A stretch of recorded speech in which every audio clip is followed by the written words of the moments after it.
different European countries, for I hope will be very interesting discussions on financial controls and sustainability in European football, what democratic and inclusive football governance should look like in the wake of European Court's rulings on Super League and Diarra, and the football calendar, a subject, of course, of much discussion and a new legal challenge right now. We want to give an especially warm welcome to representatives we have here from the EU institutions who are with us today, with a special thank you to Georg Häusler, Director for Culture, Creativity and Sport in the European Commission. I think it's fair to say there's never been a moment in football history when the topics of regulation and governance have been so sharply in focus. So today's forum arrives at an extremely apt moment. Speaking as a journalist, I do hope all our panelists do their very best to make some news for us to write about. And without me going on any further, and you'll be hearing a lot more from me later with our panelists, I'd like to hand over to Alex Muzio, President of Union Saint-Gilloise here in Brussels, and President of the UEC, for his welcoming address.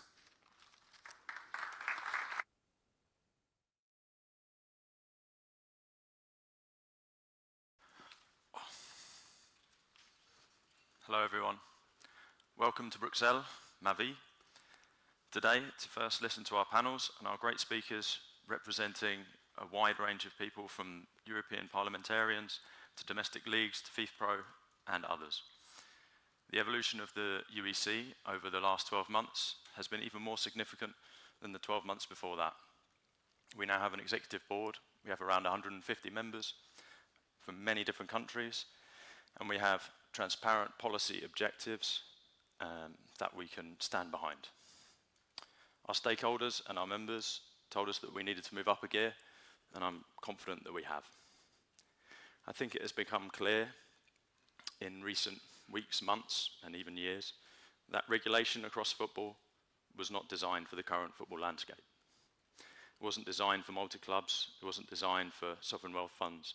The idea a generation or two ago that clubs would collaborate in some way just wasn't foreseen, just wasn't expected. The Premier League has recently been losing cases as a result of rules that have just been got around due to poor writing. When these regulations were written, the idea was that most clubs would abide by them. After all, they generally wrote them themselves, and they voted for them. I'm not saying that that sort of naivety is to be admired, but that the speed of change in football has been extremely rapid. The UEC is needed. And you can tell with all the current court cases going on, there is governance work that needs doing across all of football. I speak not just of Premier League and Leicester, Diarra, Super League, Premier League versus APT rules, FIFPro and others versus FIFA on the calendar, as well as caps on agents' fees. That's just a few of the ones that are going on at the moment. There is a siren call for better regulation across football. We at the UEC stand for good governance, and we want to be a stakeholder in that process. Without us, we fear that the elite clubs with ECHA will lobby to make the elite clubs even further out of reach. This is a pillar of ours in competitive balance. The UEC is needed. Can we fix everything? Are we the answer? No. I think that's kind of the idea. No one is. There is no one power that should control everything.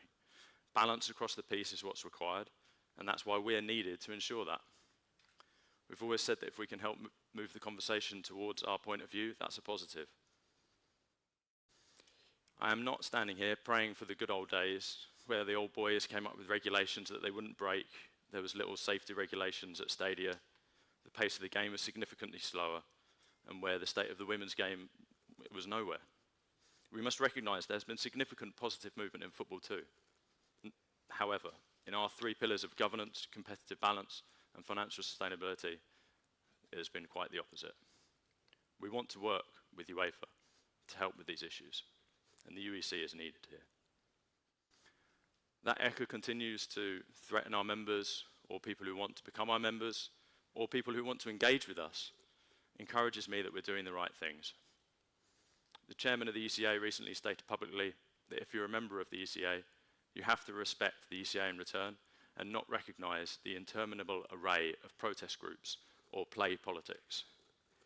Yesterday, I was at a press conference with FIFPro, LALIGA, European leagues, the head of Norwegian Player Union, Premier League representatives, Serie A representatives, Belgian Pro League representatives, but the ECA wasn't there. That strikes me as the sort of behaviour of a protest group. Charlie Marshall, the CEO of ECA, has called for clubs to be represented at a FIFA level. I have to say, for once, we agree. As the chairman of Club Brugge said on the Club Brugge website, recently upon his appointment to Subdivision 2, quote, "The ECA represents the largest and most important clubs in Europe," end quote. Once again, we agree. As such, it is clear that if clubs are to be represented at a FIFA level, one needs a balance of the ECA representing, as they use in their own words, the largest and most important clubs of Europe, as well as the aspiring clubs of Europe, like us at the UEC. The board of the ECA is fundamentally driven by elite clubs. That's clear. The new network members, who are now associated members, have no true vote. But in fact, not only do they not have a true vote, we don't even know what happens in the votes at the ECA. Was there a vote on the Club World Cup? Was it documented? Was there a vote on the Memorandum of Understanding with FIFA? Has anyone seen the Memorandum of Understanding with FIFA? The UEC is needed. This summer, two of the world's best footballers had options on their contracts. In one case, for the player to consider, and for the other, the club to consider. In the player's case, he declined his option and he went to Real Madrid. In the other, the club decided that it was vital that they extend their player for another year, and so Cole Palmer is now contracted at Chelsea until 2033. The chairman of the club who lost the player to Real Madrid obviously learnt a lesson this summer, as in one of his other many chairmanship roles, he has extended the ECA MOU with UEFA until, coincidentally, also 2033. It must be a very important year. Given the topic of governance and football's inability to be trusted to govern itself that I referred to earlier, this is just the latest example of exclusionary practice at the highest levels of football. Football is misusing the autonomy it has been historically granted in the EU legal framework, and we must all recognise that. I say one last time, the UEC is needed. And hand back to Ali.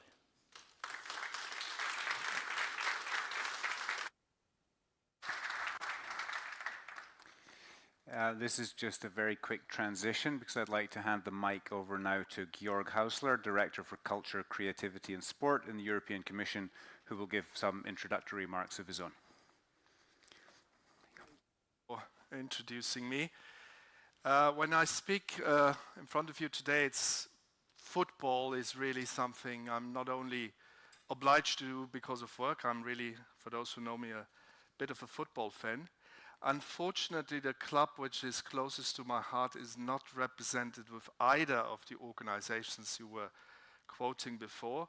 I don't know if anybody in this room remembers FC Tirol, which used to be a club and which in a way is probably a little bit of the victim of developments which happened over the last 20 years in football. Just for your information, they're playing in the 5th Austrian League now, so they're completely gone, and I'm afraid they will never be coming again. Thank you, Alex Muzio, that you invited me here today.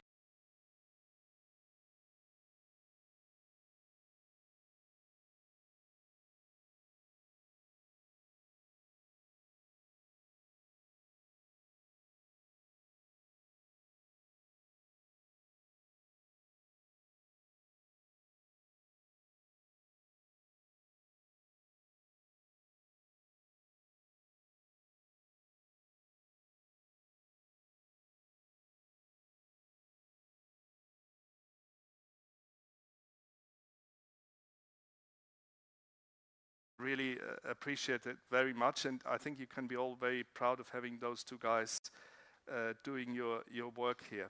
And thanks for bringing the organization on the table of the stakeholders, because as President Muzio said before, there are so many things happening and have happened in the last years in the environment and ecosystem of football, that it is about time that those ones who represent the idea of football are organizing themselves for a start, and then are able to talk to us and also to discuss. Now, football is a wonderful thing, it's a precious thing, but just to dwell on what you said, times have changed, and the problems of football, which they were maybe 30, 40 years ago, and the rules which are governing the system are not the ones who are probably the right ones for nowadays. And at this time, I'm not speaking yet about the court cases, I'm just speaking about the general economic, social, and cultural developments, which also have a strong influence in the way people, fans, everybody is looking at the sport today. Now, I see the European sport model as this pyramid which we presented. I see at the helm UEFA. We have no difficulties with that. But obviously, the whole structure does not only work with the federation. We need the clubs, we need the national federations, we need the ligas, we need the fans, we need the players. And I believe we are in a process now watching all those getting organized and being able to have a voice. I followed yesterday with interest what you were saying before about the players. We are also obviously in a very close exchange with FIFPro, representing the players' interest. But all this, I think, is in the becoming. It's not yet fully settled there, the way we are normally used here, at least in Brussels bubble policy making, that you have all the interested stakeholders well organized and being able to sit around the table. Now, everybody agrees, with whomever you speak, we need a fairer system. The ecosystem at the moment is not totally balanced, and certain gone? No, it's still there. But we all also understand football should be sustainable, not only economically, but it should be sustainable also economically. It's very important to have the general settings that allow clubs to be living in a healthy economic environment.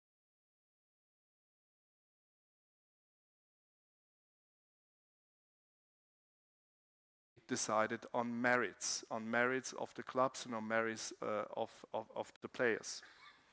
Now, the most recent past with a rather, shall I call it, litigious environment in the context of football, it has not been totally clear yet what all this means, but I think one thing is clear: football needs a governance system, and this governance system cannot be driven purely on self-interest of one of the groups I have been quoting before. It needs to be balanced between all those, because all those are essential elements to the football environment. Now, I believe that the court cases are kind of wake-up calls probably to all of us in kind of trying to sit together and sort all these different challenges out. I know that your organization, UEC, is concentrating on the medium and small clubs, and I think that's a very intelligent way of presenting it, because we all understand, although we all speak about the big brands and the big clubs, where obviously European clubs are leading worldwide, but those big brands cannot exist with the pyramid which is underneath them, which is the medium-sized and small clubs going down to grassroots and amateur football. So I've seen from your program you are going to discuss today many of those issues, and I'm sure you also have this inclusive way of looking at football. It's not just about the game. It's also about inclusion, it's about youth, it's about the cultural role and the traditional role football and football clubs play in our European social environment. Now, you have obviously noticed that we will have a political change here in Brussels. The new college is about to be placed after the process, the democratic process of the hearings in the European Parliament. But I think what's important, and what's an important message for you today also is we will have a very strong commissioner for sport for the first time ever. And this commissioner for sport has had in his instructions to develop the European sport model. Now, this is going to happen, I think the starting points, we are in the starting blocks already for that, and that should happen relatively soon and early in his mandate. And I understand from a lot of stakeholders that because the court cases are not totally clear what it actually means for the game and for football, I think one important element is, and that we should not underestimate, the court cases have recognized a governance structure which gives a lot of autonomy to the federation. At the same time, the court cases say that these sport federations need to have rules which are in compliance with principles of European law. And that is, not the case at the moment, clearly, as we have seen now with the two most recent court cases. And I think we in the Commission have now a role to play as well in order to help the football ecosystem develop all these rules which are possible and which will be a legal framework for how football is organized in the European Union for the next years. So I expect from the new Commission quite a bit in this sense. The new commissioner has a very strong ambition, particularly with regard to this sport. You will, when you meet him, find out that he's a great football fan himself. But not only a great football fan, he's a great sport fan, and the European sport model obviously is not only for football, it is for the sports in general. Now, in this period of setting the framework, and let's see and let's develop how this is best done, respecting a strong autonomy of the sport federations, but at the same time giving them a helping hand in telling them how things can be done. It will be vital that we have all stakeholders to come back to the beginning, sitting around the table. All those groups who have vested interests from the clubs to the players, to the fans, organized in different settings, they need to come together and speak together.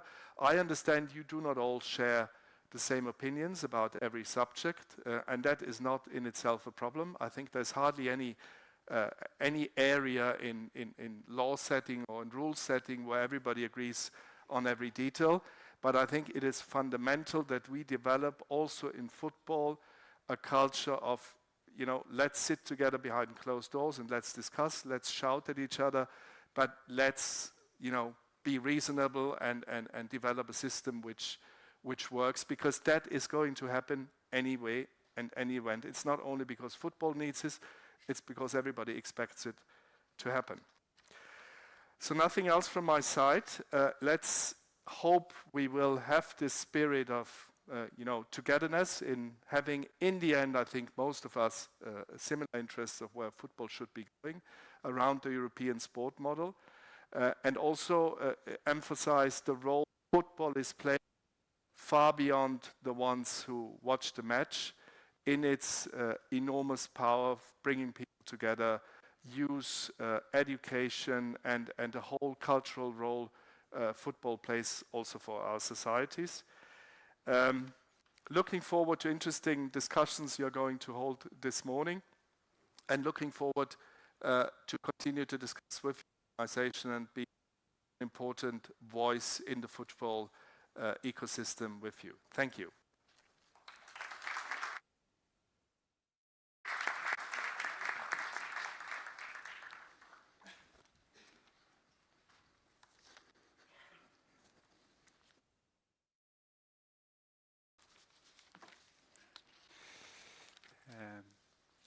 Thank you very much, Georg. We really appreciate those remarks. We're now going to move to our panels.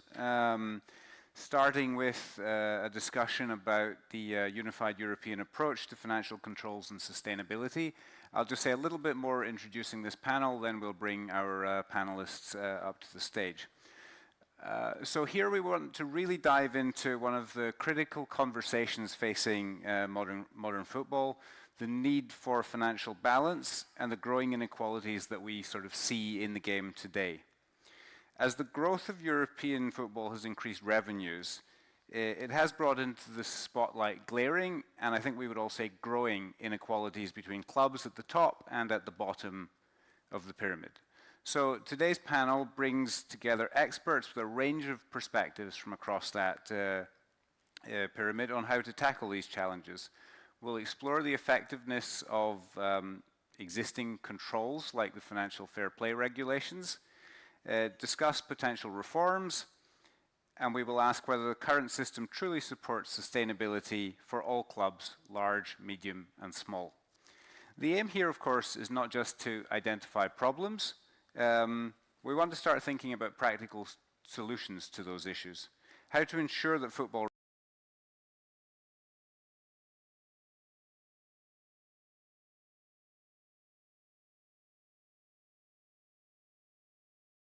sporting integrity intact. So we have a lot to unpack here in this panel, and I'd like to bring our esteemed panelists up to the stage, starting with Sabrina Buljubašić, Executive Director from HNK Šibenik in Croatia. Welcome. Yeah. Then we've got James Bemment, Head of Strategy at Norwich City in England. Rebecca Nuttall, Chief Operating Officer at Haverfordwest County in Wales. And some of us probably remember Max from last year, Maksims, Krivunecs, President of the Latvian Virslīga.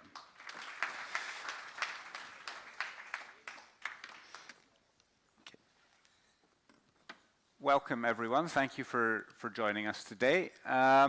I want to start with a question here for you, James. I wonder, how does the current financial regulatory landscape affect competitive balance and sustainability in European football?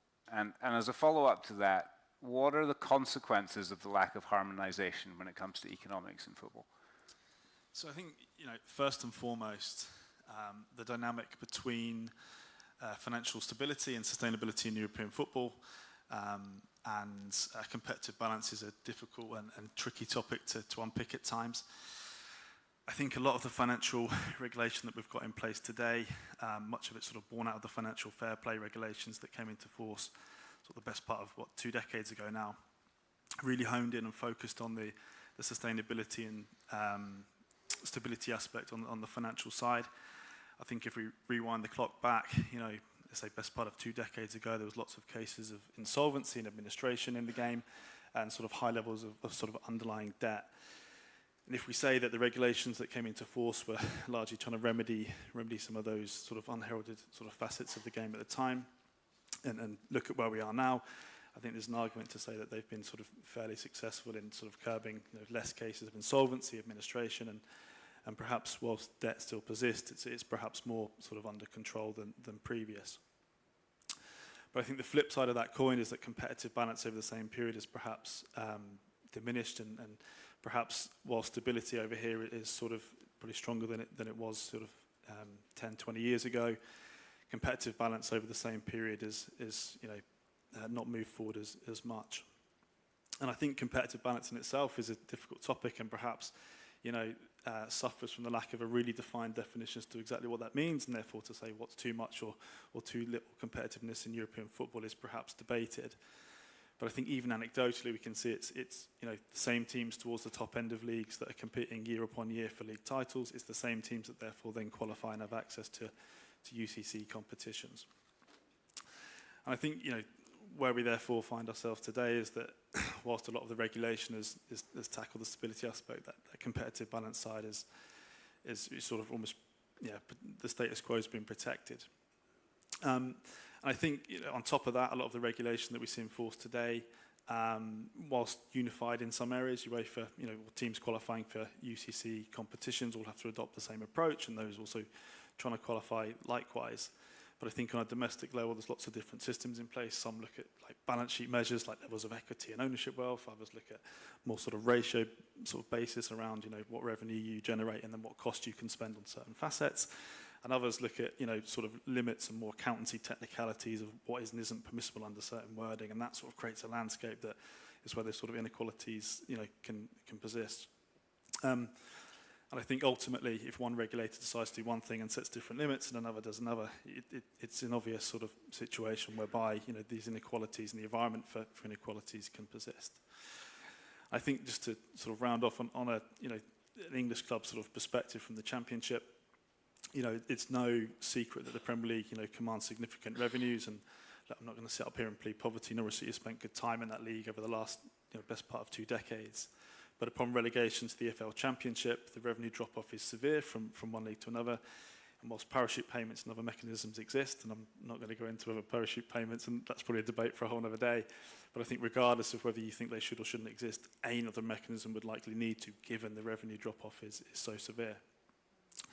And I think on a localised level, that creates a couple of issues. So one, you've got teams in the Championship that are competing with those in receipt of parachute payments and have a sort of, immediate head start to, the competitiveness for that given season.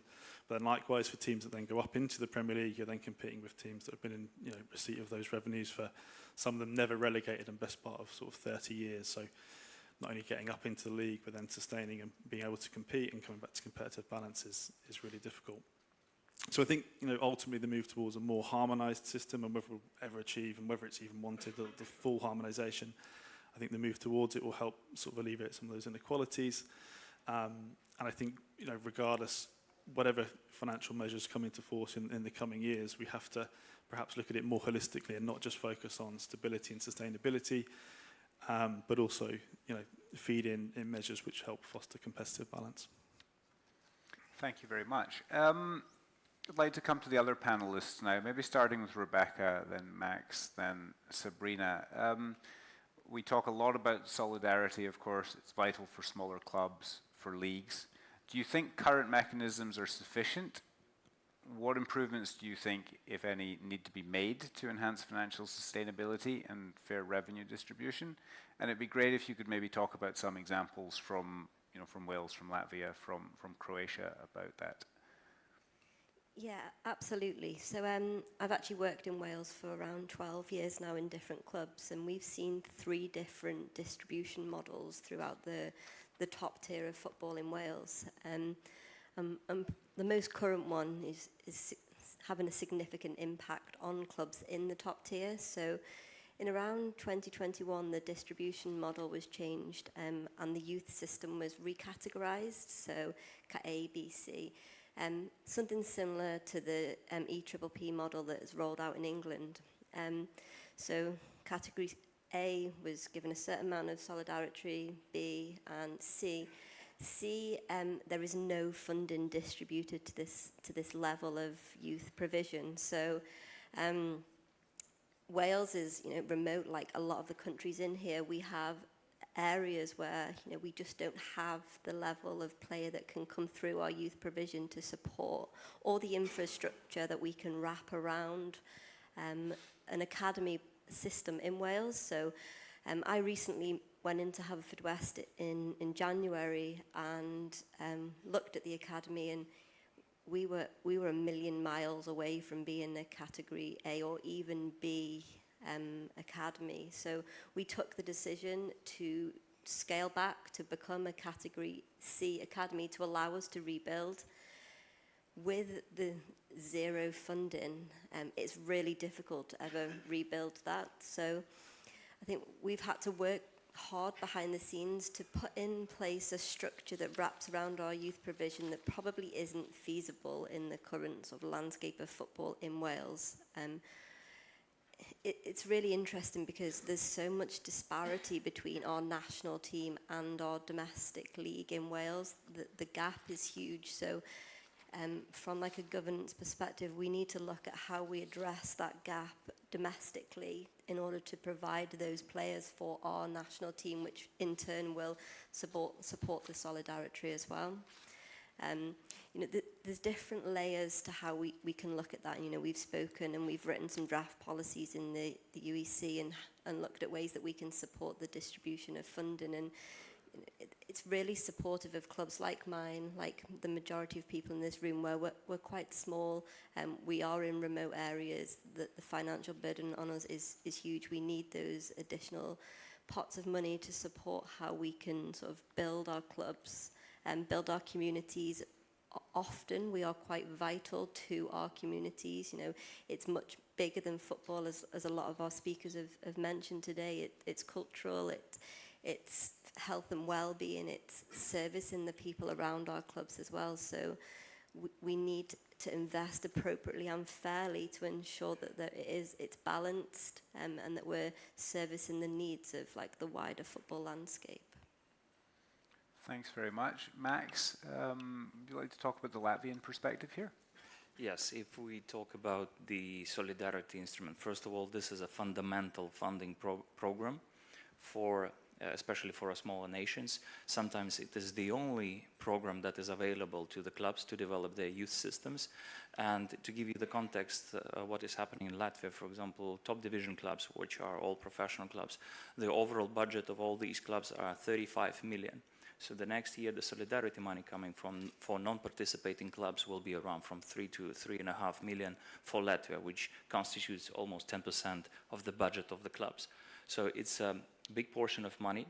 Of course, another part of the budget is up to 70-80% of the money coming from owners, either equity or debt, which is, of course, speaking about the sustainability, it already shows that the system itself is not sustainable, but it's step-by-step improving. But solidarity money, first of all, solidarity mechanism, the major improvements that happened recently will have a big influence. And here I would like to highlight, first of all, two key things: transparency and shifting the power from national associations in decision-making to the professional clubs. So these two fundamental things, because transparency will ensure that the money will go directly to the professional clubs, to the youth systems for youth programs and community projects. The secondly, national associations, and once again to bring you the case, in Latvia only 10% of voting power comes from the professional clubs in the federations. So you can see the desire of the federation and national associations to use these funds to distribute not only to the professional systems but also to semi-professional and even amateur clubs. So by bringing this decision-making power to the clubs, it will ensure that the funds goes directly to the dedicated clubs that are producing the quality, producing the future of Latvian football. And of course, another important thing that is important to mention is, of course, the absolute numbers, right? This is the work. I know many people here in this room that really were fighting and helping to increase the number of the solidarity coming to the clubs, and great work from UEC, from European leagues and other stakeholders. So rising from 4 to 7% solidarity money, of course, is very important.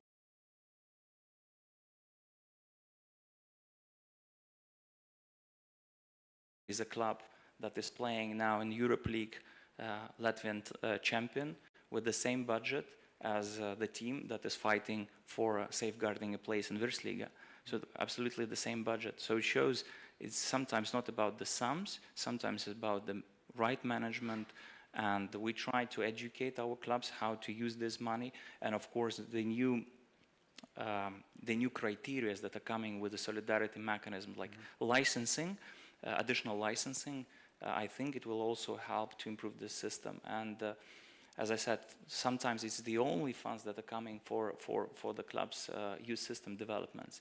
And of course, it's difficult to tackle competitive balance, or let's say imbalance, with the solidarity money, because participation money in the UEFA club competitions, in the group stages and final stages, of course, it's a different money. These funds could be used right away in any business aspect of the clubs, either salaries, transfers, infrastructure, and solidarity money. I call them slow money. This money going to the youth system, and the results of these youth systems we'll see in 5, maybe 10 years. So we cannot compare this, but we need to discuss these things, and of course a representation of all stakeholders where we can explain these things, that solidarity mechanism working in a smaller country is completely different, might be completely different from working in bigger competitions and countries.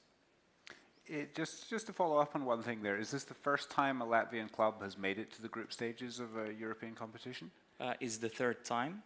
So in 2009, when the Europe League started, we had a club participating, but afterward it went bankrupt. So it also shows that even club reaching such a high level is also unsustainable financially. Then 2 years ago, the same club that is playing this year in Europe League reached also Conference League stages. So it's a big success, but of course a big challenge. And the European platform shows big differences between our clubs.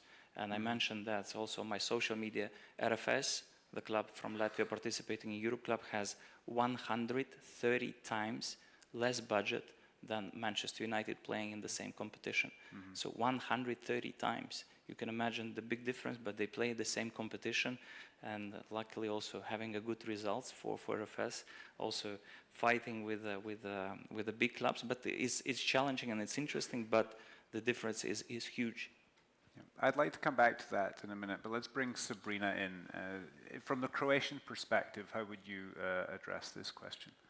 Well, first of all, coming from a club that was in second division and we just entered into first division, definitely in regards to solidarity, assists, we currently have 350 kids in a population of 40,000. Probably one of the top 3 clubs that are youngest, let's say, in the Croatian league. And our main focus is to develop players, and we're developing players not just for our purposes. Of course, we have to sell them eventually. And so having solidarity and having the ability to have these funds available will definitely increase our possibility to develop these players. And not just that, be able to participate in with the top clubs in Croatia. With solidarity itself, the mechanism itself, of course, the money is available. Of course, we have to wait it out a little bit. We had our complications. Just entering into the first league, we had to invest a little over 300,000 euros in infrastructure just to get a license. So if we take all this in particular, even the solidarity and the increase in, let's say, 7%, it's gonna help us, of course, especially with the rise in our budget. But at the end of the day, it's still a small amount of money. If we talk about European football, and if we're talking about financing in European football, there's a lot of money out there. And if we make a competitive, let's say, balance when we look just at financing, if we implement this and help assist other clubs, like with the 7%, there's a possibility for us to be able to compete. We're 5th now in the league, which we didn't expect to be 5th. But the reason why is the youth. So it's just our development and our ability to be able to develop players. So I think the solidarity, the increase of the solidarity itself will definitely assist us, but I think that should just be the beginning of us discussing this. Thank you. You said you're 5th in the league. Is that above Dennis's club? I don't know if I should answer this. Thanks, Sabrina. One of the panels we'll have today will be discussing the international match calendar and the FIFA Club World Cup and the sort of impact that has on sort of the wider ecosystem. On that subject, we've talked a lot about the calendar and the impacts on players' health and stuff, but I'm wondering, is there also something here on revenue distribution that we haven't talked about as much when it comes to the Club World Cup? James, I wonder, maybe starting with you, but we can take something from all panelists here. Yeah, sure. I think there's a couple of strong arguments for the solidarity sort of aspect in that competition. First and foremost, I think to qualify for it, you need to go through your domestic league, do well in that, then go into European competition and qualify up. So, you know, there's an argument there without the wider football ecosystem across European football, that competition couldn't exist because it's a qualification through and then through again. So I think that's the sort of first argument, that some solidarity should come down to the clubs that help sort of feed the teams in that competition. I think the second argument is that a lot of the players that will play at that level and in that competition will have come through sort of the youth systems, as we were talking about here, of the clubs across the wider European landscape. And I think some solidarity coming down to the clubs that help develop those players and have trained those players from a young age in their academies and invested significant sums in order to do so, and maybe have lost them for a transfer fee or compensation fee at some point. But I think in order to almost incentivise that continued youth development across the whole of the landscape across European football, there's a strong argument that solidarity should come back for that reason too. Mm-hmm. Rebecca?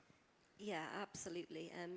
We've TNS this year have qualified for the European competition, and solidarity coming back to some of the clubs that have trained some of those players would be huge for the domestic league in Wales. We looked through last night some of the players in TNS and where they were trained as youth players, and those even small sums of money would massively help the youth provisions and the infrastructure that wrap around those youth provisions throughout Wales. So, it's a really important aspect of the distribution model that needs to be considered. Mm-hmm. Max? Actually, nothing to add. The same. So, as I mentioned, the sums of the whole club's 35 million is the budget of one medium club in Europe. So, the compensation that coming through the solidarity mechanism or training compensation or solidarity mechanism through the FIFA systems, right, clearinghouse. So this is major funds for the clubs to ensure sustainable growth or existence and the future for the youth development. As we say, football is a public good. It should be run by the public interest principles. Access, solidarity, development of youth and grassroots should be the key aspects of the game. But of course, the agenda, and we see the big shift to the commercialization of the game, and agenda is mainly formed by the elite clubs, which sometimes or usually goes in a different direction with the general, the biggest portion of the club that is played all around the world, not only Europe. So it's important to discuss that, and as I said, solidarity principle should be the basic for this process. Mm-hmm. I mean, to touch bases, of course, I agree with everybody, but if we look at so many players have the opportunity to play football, but not all of them are going to be able to play for elite clubs. So we're helping develop them, and we're helping develop not just for the clubs, we're helping develop for the national teams. And if we take this into consideration, then I think we have to have an important role in regards to receiving some of the financing and support. Because in the end, what kind of European eco-football system will we have if we just have the top clubs or the top leagues? We can't have all the players playing for these clubs or in these top levels. So we're actually helping and supporting the ecosystem, so we need to be recognized for this as much as possible. Yeah. Thanks. Rebecca, in your first answer, you talked about how the UEC is looking at sort of policy and kind of concrete things it can do in this space. I wonder if you could talk more, Rebecca, anybody else who wants to chime in, on what the UEC is looking to do specifically when it comes to solidarity, and what should the role of this organisation be? It's definitely to ensure that the clubs sort of lower down the pyramids, the smaller nations, are appropriately supported by the distribution of solidarity. We've spoken widely this morning around how those players that, are coming through our youth provisions and percentages of funding is then reallocated to support the youth provisions. I think what it does do is it incentivizes clubs to develop their youth provision. If you know that there's potential drawback from training players to like a high level and then allowing them to move on to those bigger clubs that might qualify for Europe or different clubs that might qualify for Europe, you want to be involved in that. You want to see the progression of those players potentially rather than holding them back. Especially within Wales, we have 3-4 teams that play in the English pyramid, and if there's potential for them to qualify for European competition, then we'll be willingly pushing them into those clubs to draw back some of that funding as well, to reinvest. James, UEC's role here? Yeah, I think it's probably to pull some of these arguments together. I think when we talk solidarity, there's lots of different strands to it. So we've just talked around sort of the FIFA Club World Cup, but there's arguments that it should happen for international players, both at sort of first team level, but also some of the sort of more senior youth teams. There's arguments where it already happens on a domestic level too. So it's probably just pulling the stories and experiences across the whole of European football together. So it's almost like an umbrella approach of one sort of solidarity policy, but there's lots of different strands that come off it. And then I think if we do that, we can then weave in some elements that build in, elements of success around it too, and not just necessarily like sort of flat fees, but more, incentivize youth, as we're saying, but also then reward on top, some good governance and clubs that are trying to sort of reinvest that money into the future sets of players coming through. Max, to come to you, you talked about how you try to educate clubs when it comes to solidarity and the mechanism and ensuring financial sustainability in your country, in your league. Can you talk a little bit more specifically about what that looks like? Kind of helping clubs. Well, the first thing that we need to mention, for 10 years, the Federation, Latvian Football Federation, were using this money, solidarity money, without telling the clubs where these money meant to go and for what reasons. And I mentioned that this was a big problem. This money were used politically. Then, of course, as I was elected in the league in 2017, I came from the club. I built the club by myself. That's playing now in Europe League. So we built a qualitative system where we had the business knowledge that we brought from the private sector to the club. We developed this system and we started engaging in trying to understand how the things work in football.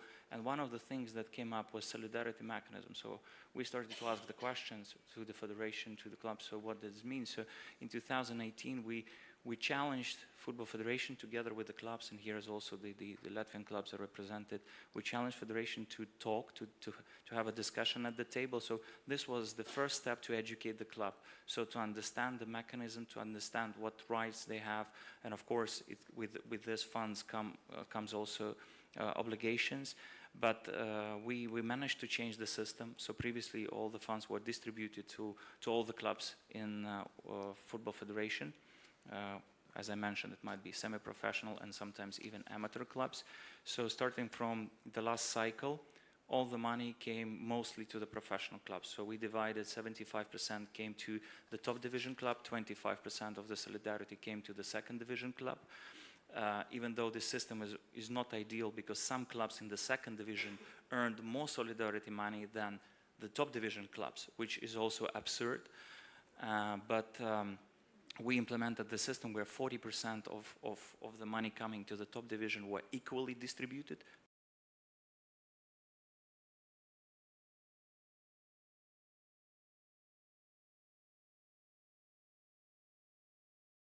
Were distributed according to the youth system level.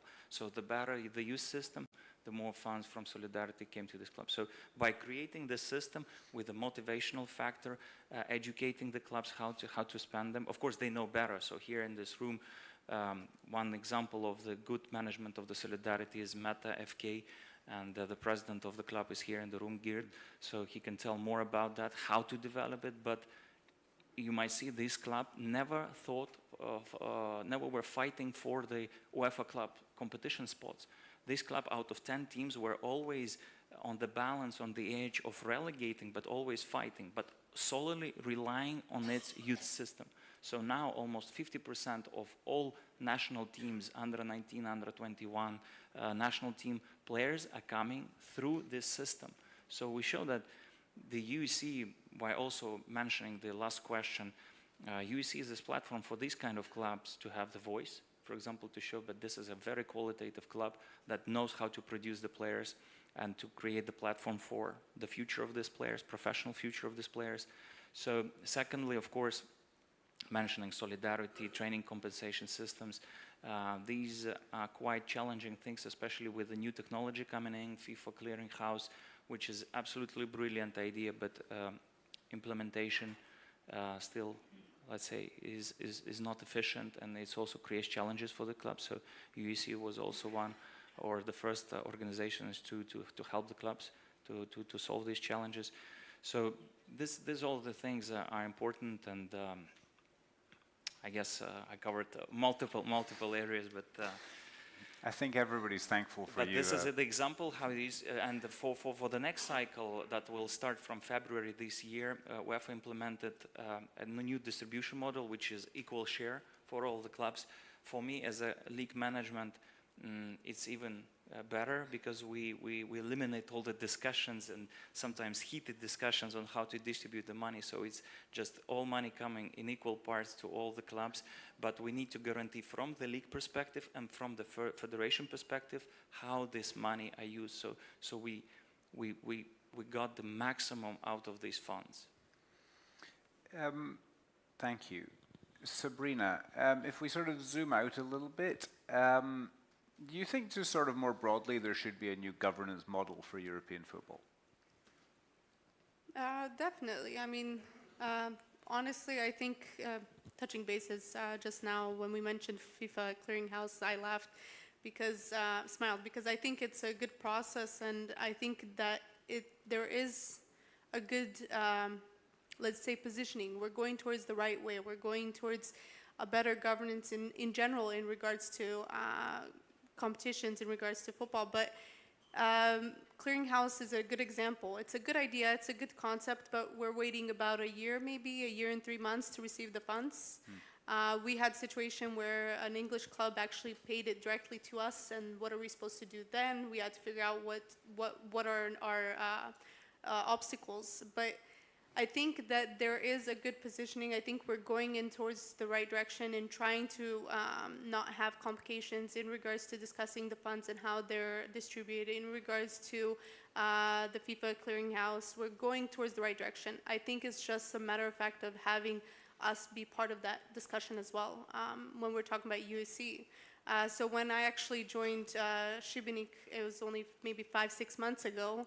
I have been part of ECA, so this is me being part of UEC. So the reason why I felt closeness towards UEC is because I had assistance right away in regards to solidarity and what are our next steps in regards to clearinghouse. So even if there was something that I wasn't sure of, there was a body that I can ask, there was an organization I can ask. So I think we're going towards the right direction. I just think that the table should be everybody, not just the big clubs, not just the big teams, not just the big leagues, because at the end of the day, I think that's the most important factor of football. Just to come back to Max for 1 second. You talked about a good example of how solidarity mechanism can work. Are there several good examples, or is it few and far between, in your opinion? Well, I had a lot of discussions about the solidarity with other leagues and the clubs, and whenever we touch this topic is always quite similar problems, that how to distribute the funds, who should be receiver of these funds, and there are multiple systems how these funds could be distributed. The most important thing, which I mentioned at the beginning, that now there is a shifting power, decision-making power to the clubs. So now clubs and it will be implemented in the new system. I guess 2/3 of the clubs should vote on the system. So I think this is the major. Now it's our job as the league to come together with the clubs and decide how these, whether we should dedicate any funds to the second division clubs. To my mind, if there is a professional youth systems, the professional clubs with youth systems, they should be done. Also because we also need to think about the broader, development of Latvian football. Unfortunately, today the second division is semi-professional, and this is the big challenge that I think. But to my mind, the system that we would develop previously was a good one, but not ideal. And I would be happy to see the result from the next cycle, because as I said, solidarity money the results comes with a lag. So we need to see in the future how it works. But we will see good examples, I guess. And the competition level between smaller leagues is also quite big one. I see from the UEFA rankings also that the countries jumping and dropping quite fast. Of course, because of the conference league, but still we are competing with each other and who is the best at implementing the best systems and using these funds efficiently. We'll see also on the field by the end of the day. James, when we're talking about finances or talking more broadly, and I'm coming to you from the English perspective here because we've had so much talk about an independent football regulator lately, do you think that's something the game needs, or do you think football can be sort of trusted to govern itself? I think it's a difficult topic. There's lots of different angles to. We've got a few minutes left, so you can get into it. Yeah, cheers, thanks. There's lots of different angles to come at this from. I think, there's arguments for and against. I think in promoting sort of the independent regulator and the arguments for, I think the English game has seen lots of, a few sanctions in recent years for clubs who have perhaps pushed the boundaries of rules or interpretations of rules have been different, and sanctions come into place. I think it's an argument for saying that if there was independence there and the competition setter and the regulator or the enforcer of the rules is different, is a strong argument. But I think regardless of where people sit on it, I think it's a glowing endorsement for UEC to have a seat at that table, because I think we're all sharing different experiences and stories here. I'm sure if you ask the wider room, you're going to get a set of another 90, 100 stories and experiences, which then feed a greater depth of information into whoever the regulator is to then enforce the rules. So difficult topic to navigate, but I think UEC's voice in the discussions is absolutely vital to achieve better solutions moving forward. And Rebecca, if I was to ask you, if you were in charge for a day, let's say a week, because you need some time to get everything done, what would you sort of change about how football is governed? I was honestly just thinking about this question before you said it, and I think it's important to add that the UEC aren't trying to say we have the answers. It's that we want a more transparent and fairer system in place. So, change of governance, who knows? It's about understanding the processes clearer, and being involved in the UEC has taught me a lot. And James and I only spoke last night about it's just complicated. Sometimes we don't understand it, and the UEC have been so supportive in terms of helping us understand processes, being part of rewriting some of the policies, and that's massive for the smaller clubs. So honestly, if I had a week, 2 weeks, I'm not completely sure what I'd do. I've thought about it a lot because I don't agree with the way that things are delivered in Wales, but I don't have the answer either. It is honestly about understanding transparency and like creating that level balance within the clubs. Thank you. We'll just come to Sabrina for the last question, and it's sort of similar. Do you have kind of clear ideas, like if you, like these are the, or let's say even this is the one thing that I would change overnight if I could? Well, I mean, I have to agree with Rebecca. I think it's complicated. Of course, transparency probably the best thing forward, but I think definitely just having a say. We, as I mentioned, we had complications entering into the first league because of licensing, because of infrastructure. There was no flexibility, but nobody asked the club of the situation. So we're not involved in the actual financial fair play licensing regulations. So there is situations, we started the construction of our roof, we started the floodlights and changing the floodlights, but it's impossible before the start of the new season for us to be able to do this. But nobody hears us. So I think that's one of the things is if we discuss regulations, if we discuss any changes or governance in general, it's something that the clubs are actually having to face. So I think we have to be part of the discussion. That's the most important thing. Thank you, Sabrina. Thank you, James, Rebecca, Max, for a really enlightening discussion on, I think, finances, but also more broadly about the issues being faced by clubs further down the pyramid. Thank you. I'm now going to welcome William up to the stage from UEC, who's going to introduce our second panel.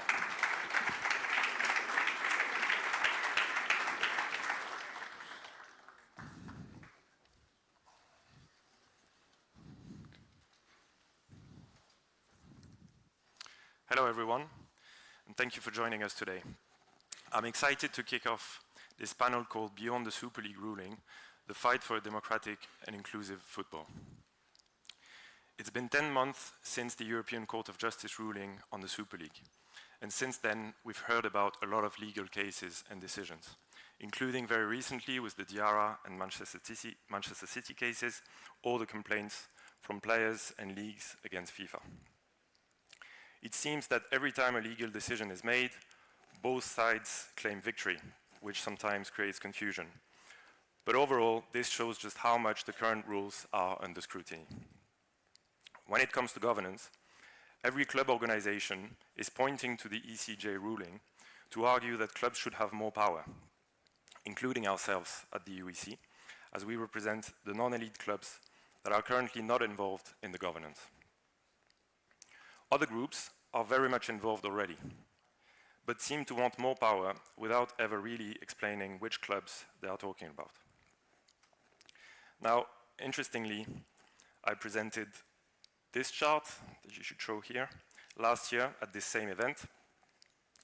And A22, which is the company behind the Super League, copied it and posted it on their social media just a few days later, which was surprising to us because, as far as I know, we want quite different things.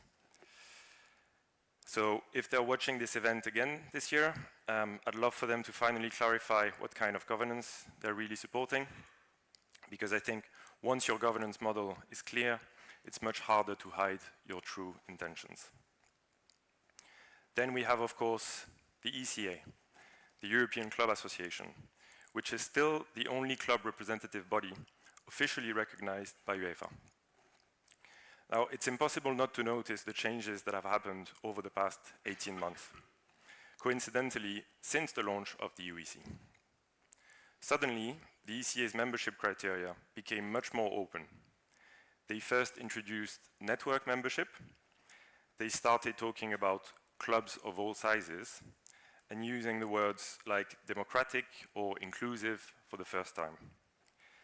They also invited all first and second division clubs to join, aiming for 700 members.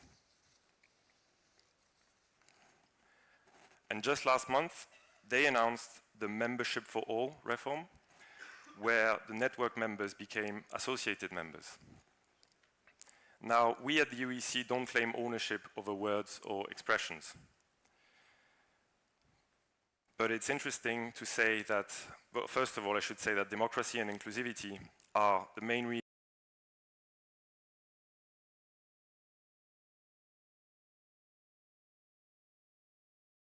initially claiming that nothing was wrong with their governance model. In fact, the ECA's president described these reforms last week as more than just changes to their statutes. He called them changes to their philosophy and DNA, which sounds like a big deal. And honestly, I would love to say that we're happy with these changes. If the ECA had actually adopted a democratic governance model after our launch, I think we would happily take some credit for it and move on to something else. And yet, here's the rub.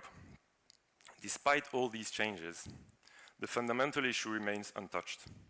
We've always been very clear at the UEC. What matters is how many clubs have voting rights. And membership does not equal representation. All we see is this. There are still only 116 ECA members with actual voting rights, a number that has barely changed in 15 years, despite the increase in the number of clubs playing UEFA competitions.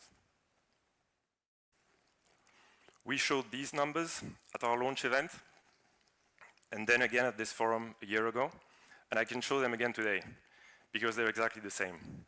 Only about 8% of the 1,500 professional clubs in Europe have true representation in the decision-making process. The difference is I can now proudly say that the UEC has more voting right members than the ECA. It may sound surprising, but when it comes to actual representation, the UEC is already bigger than the ECA. We have members that were in the Premier League last season. We have members from LALIGA. We have clubs currently playing in Europa League, as mentioned earlier, and all the way down to national associations like Kazakhstan, like Malta, like Wales. Yet somehow we are not officially recognized, or maybe I should say, despite not being recognized, despite operating with about 1% of the ECA's budget, we still found 140 clubs willing to join us and to call for change. All the major stakeholders are in the room again today. How long can UEFA ignore what is happening here?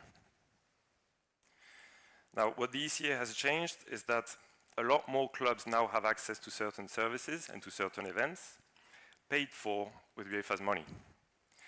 And some might be very valuable to them. But these services come with a very strict condition, which is that clubs should not seek voting rights or any sort of meaningful influence. The ECA's president insisted on this again last week when he said that clubs and stakeholders must respect ECA, should not support protest groups, and should not play politics.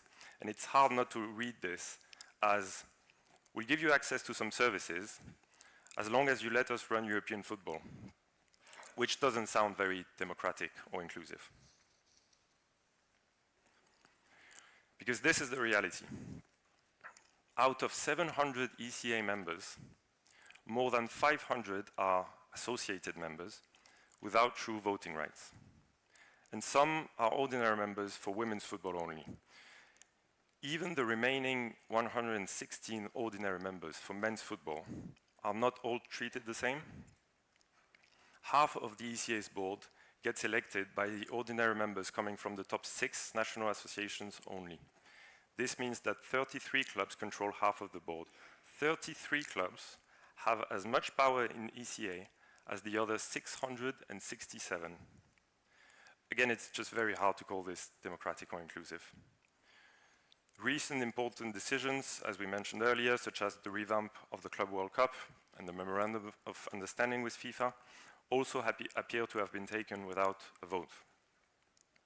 Is this really how UEFA wants the game to be governed?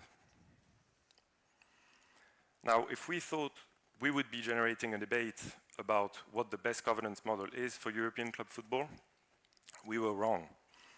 Everybody seems to agree with us in their public communication, at least. Apparently, everybody thinks governance should be democratic. There is no stakeholder that is publicly saying that only a few big clubs should be in charge. And of course, there is nobody trying to justify this either. So we agree in principle, but the ECA is just doing something completely different. They are not replicating what UEFA does with national associations, where each country has one vote, but they won't bother to explain why. Now, I need to say that the main reason for this is probably not the ECA as an organization or the people working there, and certainly not all their members. It's about who's in control of what the ECA is, and it looks like some big clubs are still threatening to break away if true democratic governance were introduced. In that regard, nothing seems to have really changed. The ECA is shaped by the threat of a Super League, which still looms large over European football. And I'm curious to hear what our panelists will say about this. What remains true for sure is that the biggest clubs have a vested interest in keeping power to themselves. They want to shape European football in a way that makes their position at the top safer, at the expense of sporting merit. This not only impacts the majority of professional football clubs, the ones we represent, but it also erodes what European sport is supposed to be about. It makes domestic leagues more predictable, less exciting, and it undermines the value of sporting success. It excludes entire regions and their citizens from the top level of football, making our beloved game less accessible and less inspiring. How far do we need to go in this direction before we stop calling this the European model of sport? This isn't just a problem for the so-called small clubs and their fans. I grew up in Paris as a PSG fan, and even I'm not excited by the French league anymore. It's not just me. The collapse in the value of Ligue 1 media rights is evidence of a broader issue. This doesn't hurt PSG. They're doing just fine thanks to the UEFA competitions. But it hurts every other club that depends on the league's revenue, feeding a vicious circle. Now, what happened in France over the last 12 years is only the most extreme example of what has happened and is happening in many European leagues. And a lot is due to the fact that big clubs have been playing politics for decades. The fight for democratic governance isn't about one lobby group against another. It's about a few powerful clubs against European football, which can be represented by other clubs. Some are UEC members, some are ECA members, by leagues with European leagues, the World Leagues Association, by players with Fifth Pro, by national associations, and by fans with Football Supporters Europe. It's about self-interest against the common interest. We're not saying that our clubs should be in charge. We're saying that all clubs should have a voice, and that's a long way from where we are today. Since the Diarra ruling 2 weeks ago, we're now hearing that the transfer system could be challenged, and we understand that social dialogue between clubs and players will help shape what comes next. This is just another important example of where smaller clubs, who depend the most on player transfers, need adequate representation. So that's the UEC perspective on today's topic. I look forward to a lively and insightful discussion. Thank you for your attention.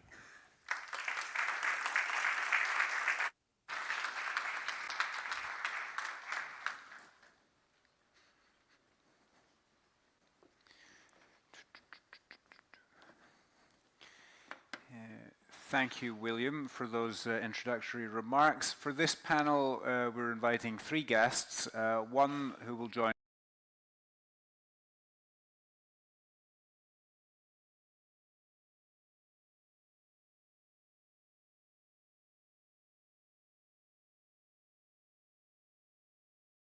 Matteo Zacchetti, Policy Officer in charge of professional sport at the European Commission, and Alberto Colombo, Deputy General Secretary of European Leagues. Welcome, welcome. I will sit here for this one, and if you could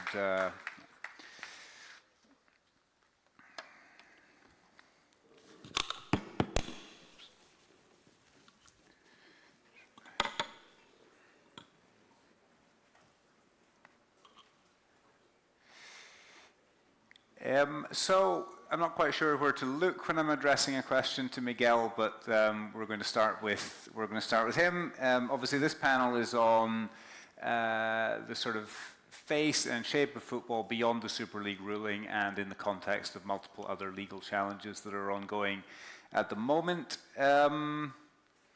Considering all these legal challenges facing governing bodies, do you think it implies that we've moved beyond a sort of consultation process and toward an era of legal challenges?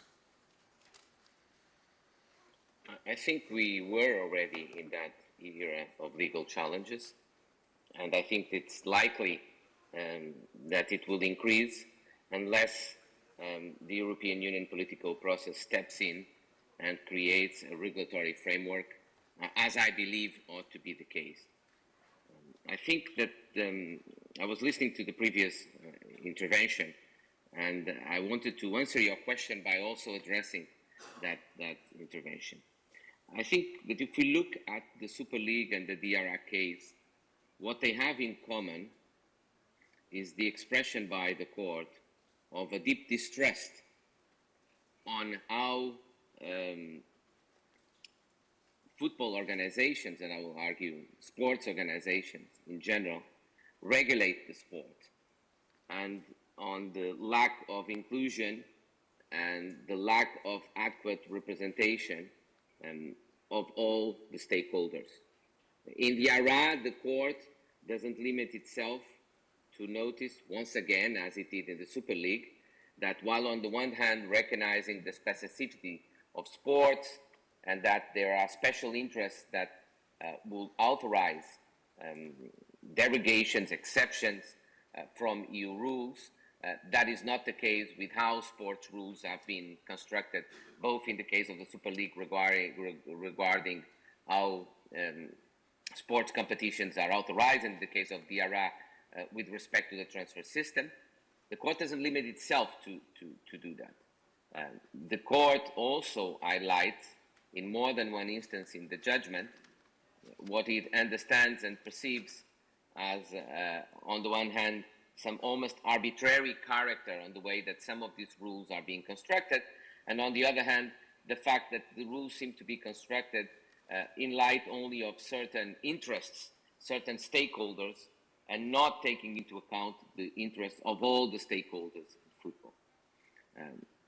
We're talking here in an event mostly of small and medium clubs, and both the Super League case and the DRA case may come across as challenging the interests of those clubs, because on the Super League case, it might be perceived as favoring a competition that is organized around big clubs, and in DRA case, as challenging the system of transfers that is the business model of many small and medium clubs throughout Europe.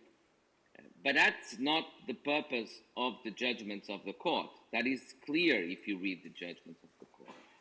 Both in Super League, the court acknowledges that football competitions can be organized in ways that take into account, for example, the need for equal opportunities of competition for all clubs, and therefore to take into account the need for balanced competition, for redistribution, for all the chain of football, from smaller clubs to bigger clubs, to be supported through the revenues of those competitions. And in the DRA case, the Court of Justice also makes clear that the stability of contracts is a value that it recognizes that is worthy of protection under EU law as part of the stability of competitions, and also the court acknowledges the importance of objectives, again, such as equal opportunities to compete on the part of all clubs. So what I think is missing is two things. First, while the court highlights basically systemic problems on how the regulation of football is taking place, those that have taken opportunity to challenge those rules have been, in the case of the Super League, the bigger clubs. So, and I think that if I would have a suggestion for small and medium clubs, it would be for themselves to challenge the current status quo by using EU rules. I think, and I know we have someone of the Commission in the panel, the Commission ought to do more in that respect, for example. I think that is, for example, from my point of view, a clear violation of competition law to have ECA organized as it is being organized, and to have that organization in the context of increasing powers to influence UEFA regulations. It's already problematic, as the court has highlighted in its judgments, to basically have an association of undertakings, football federations on the one hand, and clubs on the other hand, organizing and regulating is in a systemic conflict of interest. But it's even worse if in that context, bigger companies in that market have a bigger say on how the rules that regulate that market are to be set. It seems to me that is even a more blatant violation of EU competition rules. So the evolution of the system of football regulation towards a system where clubs seem to have more saying on how UEFA rules are being set, but within the clubs, bigger clubs have more saying. It amounts to the same thing as saying that in any other economic market, the bigger companies that are already established in that market will have a bigger saying on the rules that will determine how that market functions. So that will be I think there is severe competition problems on how the system is evolving in this respect. And I will argue that small and medium clubs should make use of the opportunities offered by EU law in this respect. The other aspect that I wanted, and I will conclude my answer with that. The other aspect that, in my view, results clearly from the judgments of the court is that the way the governance of football and the governance of sport in general is being set up has systemic problems that make it very likely that all the rules adopted by that system of governance will face substantial legal challenge from the point of view of EU law. And I think the choice for the future is whether this will be continued to be decided on a piecemeal manner by the Court of Justice, legal challenge by legal challenge, and then with UEFA and FIFA, in many instances, trying to put a head on the sand or trying to adopt a new set of rules that then will again be challenged, Or if instead of that, the EU political process finally assumes what is clear, what clearly results from the case law of the court, that this is a market that requires regulation as any other market, and that this regulation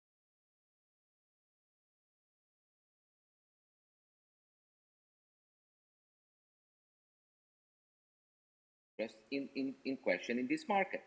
And therefore, as in any other market, the EU political process ought to create an appropriate regulatory framework, both in terms of rules and in terms of governance criteria for sports organizations.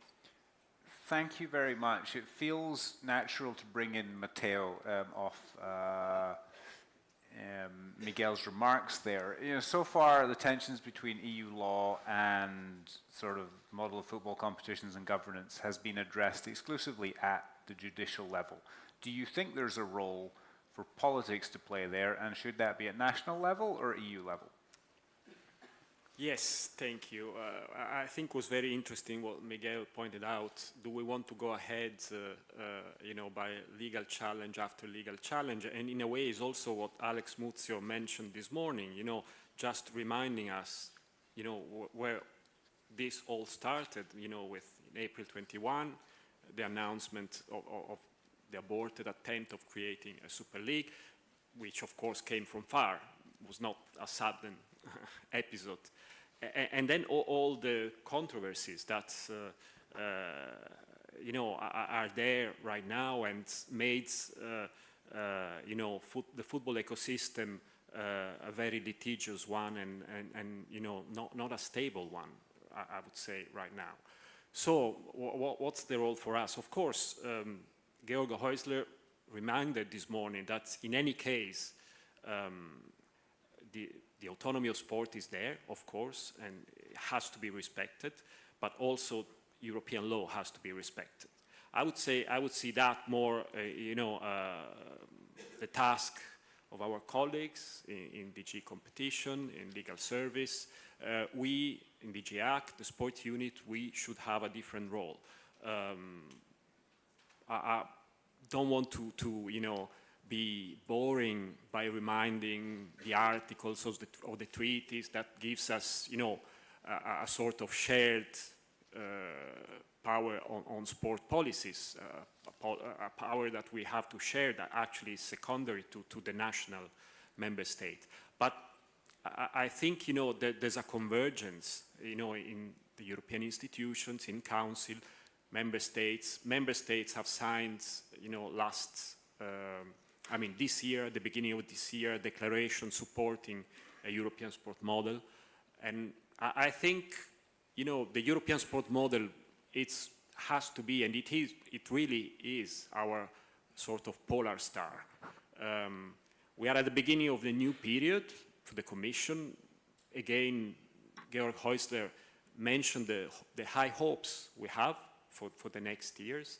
And I think we should really go through the characteristics of this sport model that we all say we support and we want to promote.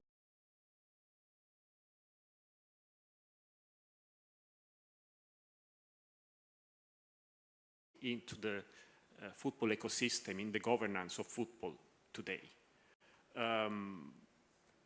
Well, I think most of them are, but at a different, you know, extent. And as far as many of those characteristics, we can do much better. For example, I know there has been a panel on sustainability before, but solidarity, I think, is one of the characteristics that, you know, is extremely important for sport, for European football. It means that, you know, the elite level is there to support, you know, the basis of the pyramid. But solidarity has to be solidarity. For me, solidarity doesn't have to be charity. You know, solidarity has to be decided by everybody. Is it the case right now? I think there's a lot of room to improve, you know, the mechanism on how solidarity is is decided. There's another point that I think, I mean, it's something that it's really close to my heart. You know, okay, I work for the Commission, but I'm also a fan, a football fan.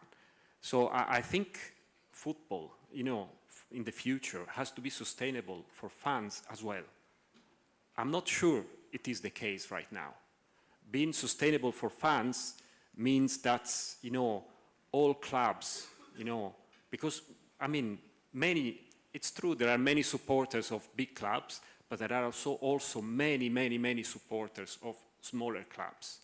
And all those supporters, they need to have the right to see their club progressing on the basis of their merit, the way they play on the pitch, but also the way they are managed. And they have to have real chances. Sustainability for fans means also prices control, means having the opportunity to be able to watch the match of your club. And it also means, I think, this is a very personal remark, less matches. Because, I mean, even if you love football, nowadays, you get a sort of overdose. And it's really difficult to follow everything. You know, I remember 20 years ago, I was following 5 different leagues. Now I hardly have, you know, the ability to follow my own club and a few other games. So probably I went a bit out of, but it's very difficult for me to keep, you know, this professional role when I talk about football. Having said that, I think, you know, the Commission can play a role. Maybe it's a bit too early to say which role, but let's wait for our new commissioner. But I think this need of putting everybody, and I want to stress everybody, around the same table and decide the future of football, it's something that the Commission, for example, I mean, could invest time and efforts in doing that. Thank you very much. Alberto, I'd like to bring you in. Again, we heard a little bit just there from Matteo on the subject we talked about in the first panel, solidarity mechanisms. I wonder, do you think that football sort of is addressing this sort of stuff adequately, or do you think further reforms are needed? And I think it's great to have someone from the league's perspective to talk on this. Is there anything sort of broadly you'd want to talk about there? Yeah, so first I would like to thank you, the UEC, for the invitation, and maybe before diving into the discussion of solidarity, that I think is quite important, especially for the European leagues, because we have been, you know, working and advocating and lobbying for solidarity during the last, I would say, 10 years. But first, maybe I would like to make a few comments on the general status of football and on what both Matteo and Miguel Maturo commented. First, I think that the timing of this forum today is extraordinary, right? Because probably it is a bit by chance, but it's extraordinary because we had the ruling of the ARA exactly 11 days ago, and yesterday, as I think and I hope everybody is aware, you know, my organization, the European Leagues, together with FIFPro Europe, we lodge a complaint to the European Commission against FIFA. It's quite clear, against FIFA's, let's say, governance of the international match calendar. And I think we should be all, especially the audience of the UEC, being all clubs, medium and small clubs, and clubs coming from medium and small leagues, I think we should be all quite excited about the time that we are living at the moment, because all these ruling, I mean, the Super League, of course, initiated everything. We had the ruling in December, but all these ruling, including our complaint yesterday, are definitely putting pressure on football governing bodies to change the governance, but more importantly, they are stating that including the big international federation are subject to EU law. So I think that we actually have a momentum and a unique opportunity to bring back domestic football at the center of the ecosystem. And if I hear, my voice, it sounds amazing that we need to bring domestic football back at the center of the ecosystem, because as I think William showed in one of the slides, 95% or 90-something% of the European professional football clubs, they only play at domestic level, right? So it sounds at the same time extraordinary that we need to bring back football, domestic football at the center of the ecosystem. But in particular, the DRA case states something absolutely important that brings back the attention to domestic football at the center of the ecosystem. It's basically the fact that, some of the rules of the transfer system, they are not really following EU law, but most importantly that the contractual relation between players and clubs need to be subject to national law, right? And any, without entering into the, let's say, technical details of the ruling, but whenever there will be, a player terminating a contract without just cause before the termination, any sanction applicable will be subject to national law. So basically, all in a sudden, what is happening that, the social dialogue relation between employers and employees that basically is the one that is granting the contractual stability of the industry at national level is at the center of our industry. Because without that contractual relation, there is no professional football.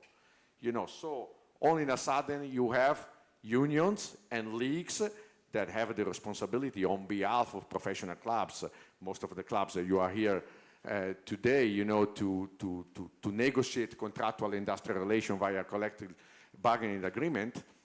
All in a sudden it is becoming the backbone and the cornerstone, of the industry. So I think that overall, it's a huge opportunity, and I would like also maybe to reiterate some of the concepts that we have been stressed publicly yesterday in doing a highly attended press conference, actually a few meters from here.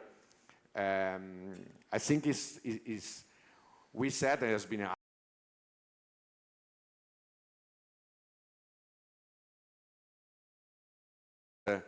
it's quite incredible that you have nowadays the top of the pyramid of football that in principle should be there to safeguard the value of football, that in reality use the unilateral power that they have on the regulatory framework to undermine the bottom of the pyramid, right? But the bottom of the pyramid is the backbone in the industry, right? The backbone of the pyramid is the foundation of the industry, and basically this is domestic football. And so, so probably there was no need to have court rulings. Probably there was no need to, lodging complaint if they would have understand that that it is important to reach a certain decision that impact the whole professional football in a collective way. Whatever it is the means, down the courts are suggesting this, and I think it's a wonderful opportunity for professional football, medium and small clubs, to bring back domestic football at the center of the industry. That's a really interesting point about the domestic football coming back to the center. I assume Miguel is still there, even though he's not on the screen at the moment. At the forum last year, Miguel, you sort of anticipated the Super League judgment in large part. Do you think that judgment made the Super League or a similar sort of breakaway project more or less likely? Yes, I don't have the magician, the legal magician rule, but in that case I got it right. But I personally think it was not that hard to predict that. And I want to answer your question, but let me react to something Alberto just said now, because I think it's equally important to demonstrate the role of the court and what may actually be the way to address what the court is requiring in terms of football regulation. Because I've seen many people reacting to the ARA considering that it's going to put into question of any form of clubs being compensated by termination of contracts without just cause. I don't think the judgment says that at all. On the contrary, I think the judgment even recognizes at more than one point, not only the stability of contract, but that the financial compensation for terminating without just cause should be sufficient to deter players from leaving without just cause, and therefore to protect the stability of contract. What the judgment says is that the current rules are disproportionate on how they guarantee that stability of contract. They go beyond what is necessary, and what is very interesting is that on the one hand, the court seems to consider, as Alberto very correctly seemed to indicate, that it basically says, well, look at national law. If you pay more attention to national law, that will be fine. So basically, if the national law will set certain criteria for how players should be compensated, that should be fine and accepted under EU law. That seems what the court is saying in part of the judgment. What might indicate that, for example, if national law authorizes a penalty clause in case of termination of contract without just cause, that could be upheld and considered to be accepted. But on the other hand, what the court also noticed is that the rules as decided by FIFA do not take sufficiently into account the interests of players, that players as stakeholders are underrepresented in that process. So one of the problems of the of referring to national rules that some people are pointing and correcting so is that the court may be opening the floodgates for cases to be decided very differently depending on the national law of the club and therefore of the contract with the player. As the judgment is, it does seems to open that door, and we can consider whether from a policy point of view that is appropriate or not. Should the transfer system basically depend a lot and vary a lot depending on national labor law or not, for example? As the judgment, as the immediate reading of the judgment seems to provide for that.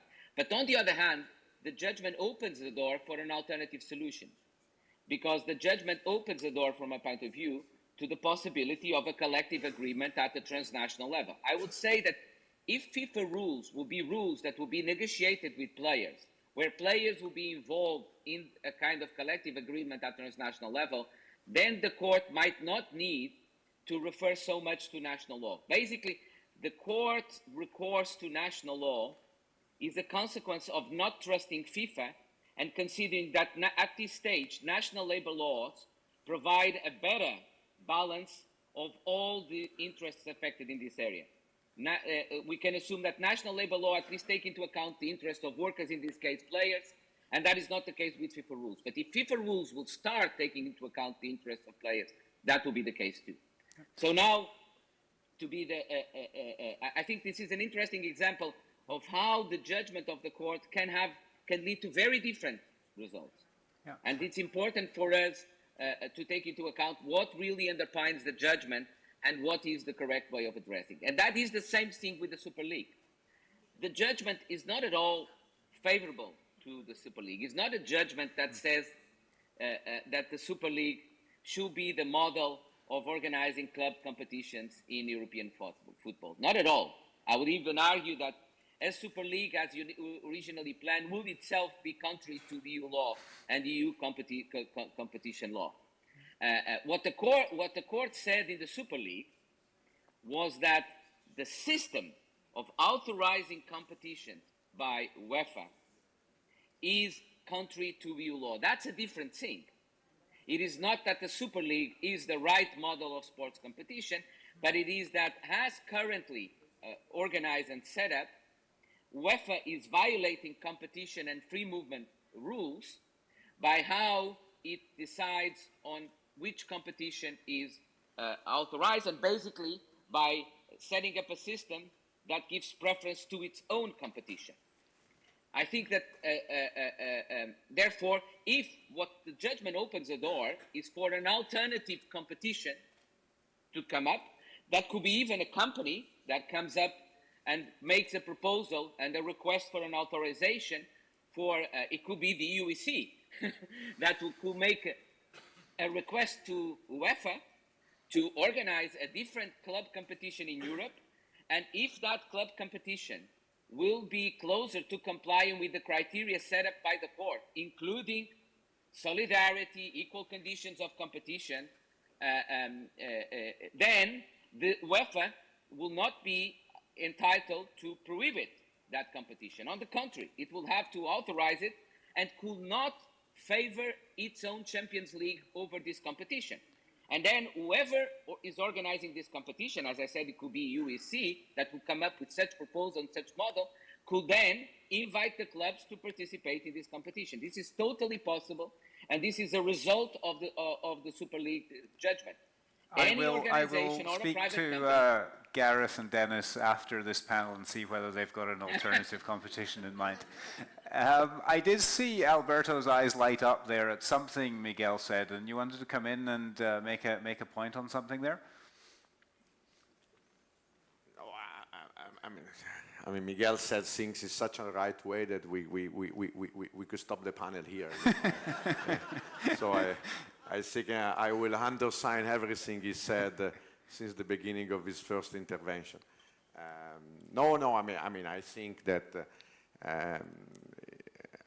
maybe I'm reiterating a bit the concept that I have already expressed, but you know, the ruling basically are forcing, you know, both FIFA and UEFA to respect and they are subject to EU law, and this is a sign that things in the governance of international football might change. But you know, in our perspective, it's interesting also to see, for instance, yesterday morning statement by FIFA, right, on the DRA case. So they've been waiting to issue a statement on the DRA case, and they did it yesterday morning. Once again, including that timing is quite extraordinary, right? Because they did it most probably on purpose, knowing that in the afternoon we were lodging a complaint. And you know, without commenting, you know, the 2 pages Q&A, what come to the attention to everybody is the first sentence on top, right? We are now ready to open a dialogue with the stakeholders, without mentioning who are the stakeholders, but we are now ready to open a dialogue with the stakeholders.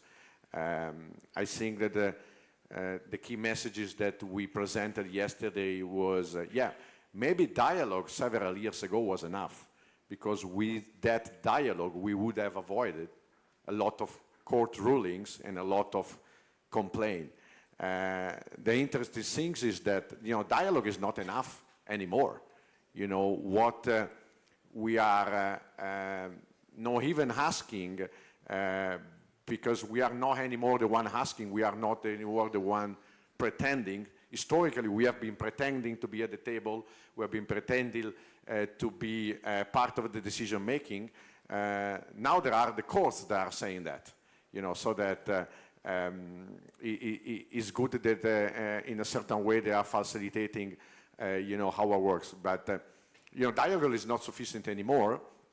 I think the time has arrived for, you know, collective decision to be taken by the several stakeholders. But on the other hand, as I already stressed and as the DRA ruling stated, you know, now we have the possibility, especially between employers and employees within the framework of social dialogue, to be the one to create the structure and the framework of the contractual stability of professional football. So actually, it sounds ironic, but we will be the ones to invite FIFA to come to our table and to discuss the way how to structure together you know, the upcoming transfer system. I think that we are historically very inclusive, and we'll be more than happy that FIFA can join our table, where we have employers and employees that are definitely the leading forces for the restructuring of the transfer system. Just to stay with Alberto for a minute and then come to Matteo, I'm wondering what you see as the biggest expectations, but also consequences of the Super League ruling for leagues and for the EU institutions. No, I mean, for leagues, I think that what has been important on the Super League cases is that he has initiated certain additional rulings, right? Because for the first time, the court basically was stressing that football federation and governing bodies, they need to, you know, set regulation. They are, you know, proportionate, transparent, non-discriminatory, and basically these apply to the Super League, but these apply also to the RI and to what is coming next. So, you know, I don't think it is the time now to discuss about, you know, the Super League, what it could have been, what was the potential impact on domestic football, because I said that we have been very much vocal on that on plenty of occasion. Once again, I think that we should be more than happy about the time that we are living, because it's a unique opportunity finally to restore the governance of football. Yeah. Matteo? Well, I think what I would bring home from you know, the ruling on the Super League is the recognition that sport autonomy is a value, but it's not without limits. And I mean, it's based, of course, on the respect of laws, the laws, European laws, if we talk about Europe, and also it's conditioned by by good governance. And what does it mean, good governance in Europe? For me, first of all, it's a governance which is based on two principles that are democracy, so a democratic process that involves everybody, from the top, you know, to the bottom of the pyramid. And remember that in pyramids, what is more important is the bottom, because otherwise the top falls down. And secondly, transparency. So, as I think many of us have said today, it's normal to have different views. And at the end, like, you know, with a normal democratic process, there will be views that will prevail on others. But it's important that this process is transparent and, you know, not imposed or not happening in obscure meeting rooms. So for me, that is important.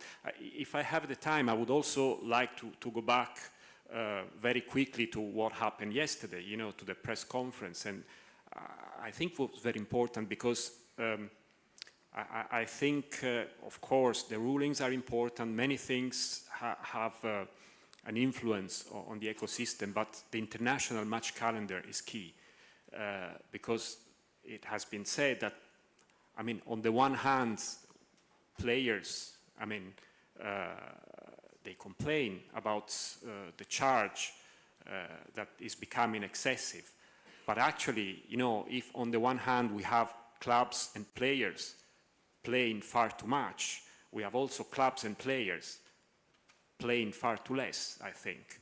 And that is also something that is very important to address. And I think solidarity, you know, can be imagined in many different ways.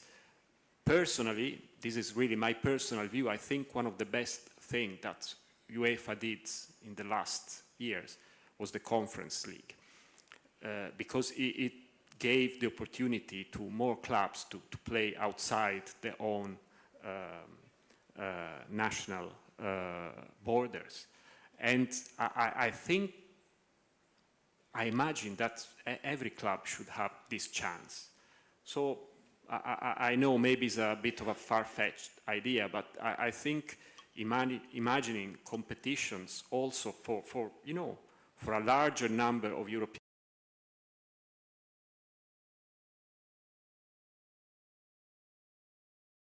It could be also a way to organize solidarity, to fund those competitions. And voila, that's it for me. Thank you. We have 2 minutes left, so I need quick fire answers and we'll go around the panel. Everybody, you've sort of been at these events, you've seen the UEC's evolution over the last 18 months. Where would you like to see it go next? And we can start with Matteo, Miguel, and then finish up with Alberto. You mean UEC? What did I say? I meant to say UEC. Sorry? I meant to say UEC, certainly. Yeah, UEC. Yeah. Well, I think UEC will, yes, we've been in touch with them since the beginning. We've seen them growing quite impressively. They will, it's not up to us to say where they have to go. I think, for us, clearly, the fact that we are here, the fact that they were at the table at, the European Sport Forum in Liège in April, together with the other stakeholders of European football, for us it means, they are here to stay, I guess. I don't know, maybe we should ask Dennis, Alex, Gareth what they think, but as I said, I think if we have to fix, the governance of the European ecosystem, I think we have to do it from the bottom, in a democratic way, from the bottom, because we know that the base of the pyramid is the one that really suffers right now. So let's focus there, and I think you are, in part, that basis of the pyramid. So I wish them all the best. That's the only thing I can do. Thank you. Miguel?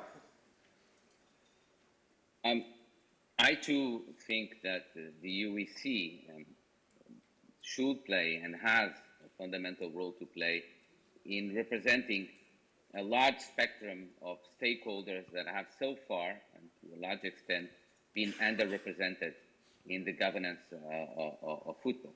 And that is clear now in what football has become, because we've talked and mentioned several times here of the European sports model. But the reality is that then 25 years ago, only 5% of the clubs that reached 25 years ago, 50% of the clubs that reached the quarterfinals of the Champions League belonged to leagues outside the top 5 big leagues, and now it's 5%. The system is clearly failing in protecting the European sports model as a model that should include all the clubs and from different states and from different leagues. It's failing on this. And I do agree that the representation of these clubs is crucial, and this needs to be a bottom-up process. But if the current organizations of football don't provide for that representation, the question is, what should we do? And there's basically 2 paths that are open for the future. One is a legal path, that is continuing legal challenges with the hope that the multiplication of these legal challenges by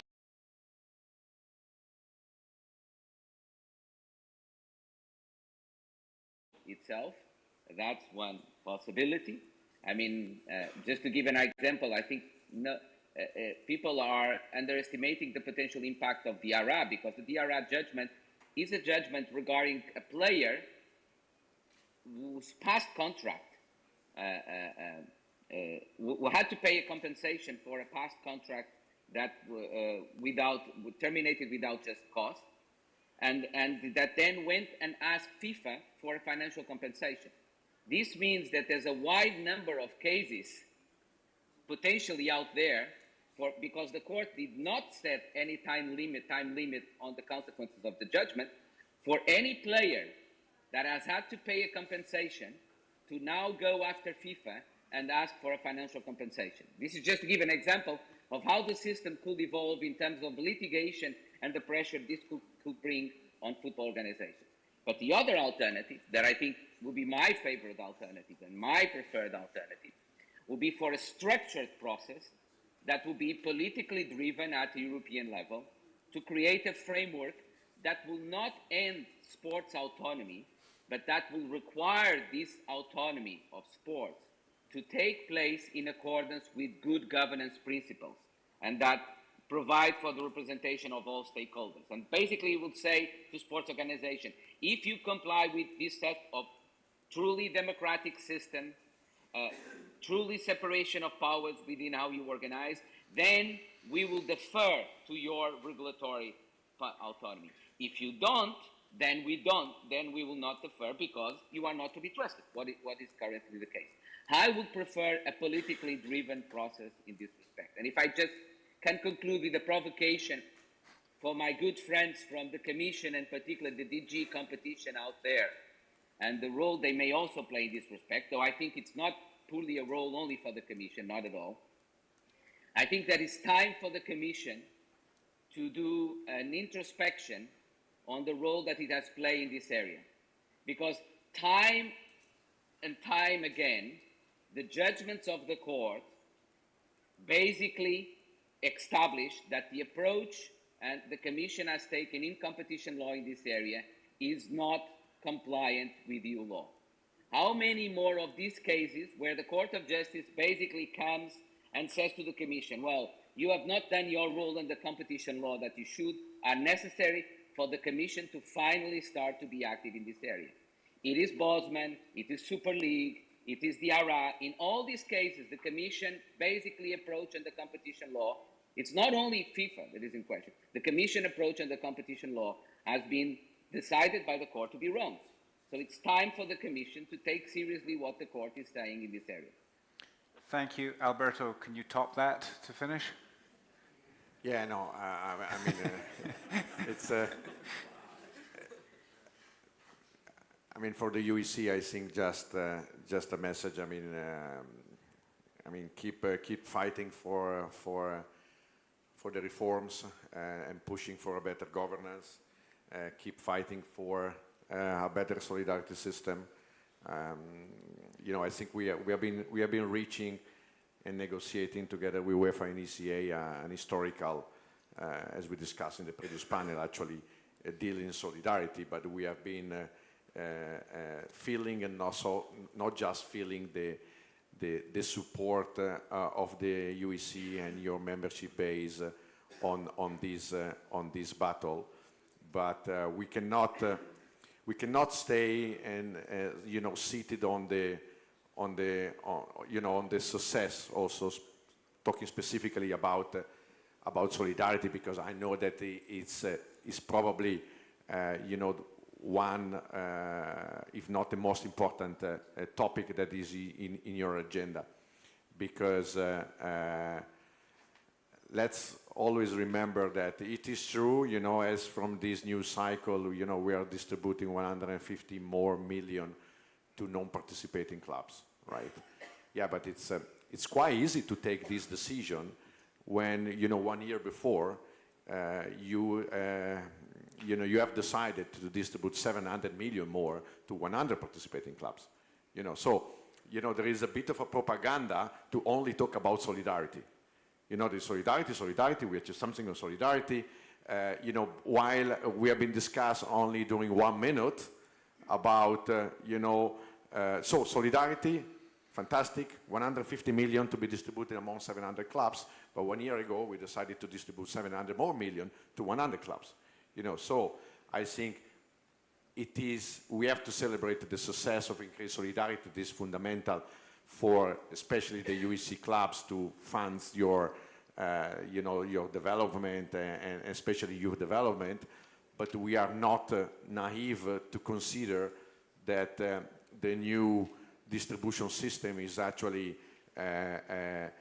enhancing in a dramatic way the sporting and financial polarization trend, and the situation could actually become worse cycle after cycle. This just to stress, you know, keep fighting for your values, because it's not definitely not the end of the story. Thank you very much. Well, the ECJ didn't set a time limit on the Diarra case. I need to set a time limit here and call time on this panel. I'm sure we could listen to the folks all day on this subject, but we're going to take a quick 10-minute coffee break just now, and then we'll come back into the room. So thank you to Miguel, thank you to Matteo, thank you to Alberto.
Voilà, comme ça tu m'avais dit.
Papa, papa.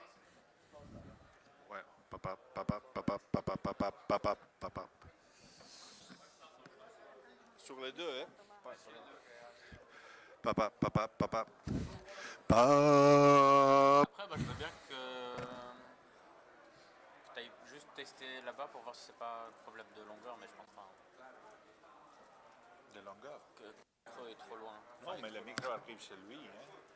Et après, c'est lui qui... Ouais, écoute, là pour le moment ça coupe pas. Tous les micros sont pour le même truc, donc j'ai coupé en salle simplement pour mettre la Ouais, est-ce que... Non, la seule chose qu'on a fait, on a changé le câble.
Okay, welcome back from the coffee break, everyone. I think we've got a couple of people left to come in, but we'll look to start now with the third and final panel of the afternoon. I think everybody's been really sort of looking forward to this one, discussion about European football calendar and the challenges that currently presents from the perspective of the clubs, the leagues, and the players. Players and managers have been complaining there are too many games in the match calendar. The quantity might be surpassing quality at the moment, and players argue their health is also suffering as a result. Yesterday here in Brussels, a group of stakeholders, European leagues, Football Players Union, representatives from leagues around Europe officially submitted a complaint to the European Commission protesting against what they say is FIFA's abuse of a dominant position in setting the match calendar. This is undoubtedly, I think, the burning regulatory issue facing football at the moment, and I'm delighted we've assembled what I would say is an all-star panel, a diverse all-star panel to dig into these issues. So I'd like to welcome to the stage first Alex Muzio, President of the UEC and of Union Saint-Gilloise in Brussels. Zoe Johnson, Managing Director for Women and Girls Football at Brighton and Hove Albion. Alexander Bielefeld, Director of Global Policy and Strategic Relations at FIFPro. And Jérôme Perlimoutet, the General Secretary at the World Leagues Association. Thank you all. Welcome to the panel.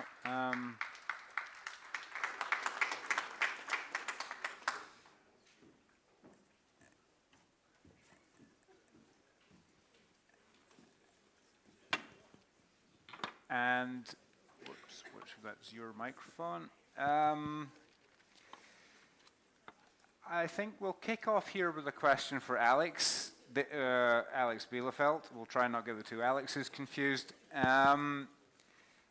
For your organization, can you just sort of summarize for us the main issues that there are facing the football calendar? That might be a sort of very obvious question for you, but then there might be people here who weren't here at the press conference yesterday. Can you sort of set the table for us here? Yeah, thanks Ali, thanks Alex for the invitation, Gareth, Dennis, fantastic to be here. As you said, we had the press conference yesterday here in Brussels, first time actually that the social partners in the professional football sector, employers, employees, leagues and unions have filed a legal action together, so this is somewhat unprecedented. I think if you try to unpack the calendar, it can easily get quite busy and quite complex quite quickly. But if you try to simplify it, I think there are in general 3 strands of conversations there, which I think are equally important for us, but it's probably best to separate them. The first part is really the decision-making process, which we have seen over the past year and years with regards to the governance and decision-making process on the calendar, right? So we've seen both leagues and unions making arguments about the calendar, which is obviously at the heart of football because it's regulating basically who can play when and where and how are competitions overlapping or not overlapping and how are we allocating the resources in terms of the players, right? And that decision-making process was non-existent. FIFA has completely engaged in this decision-making process, and we'll come to that in a second. So there was a complete lack of governance and an absence of a fair, transparent, and objective procedure from FIFA side on this topic.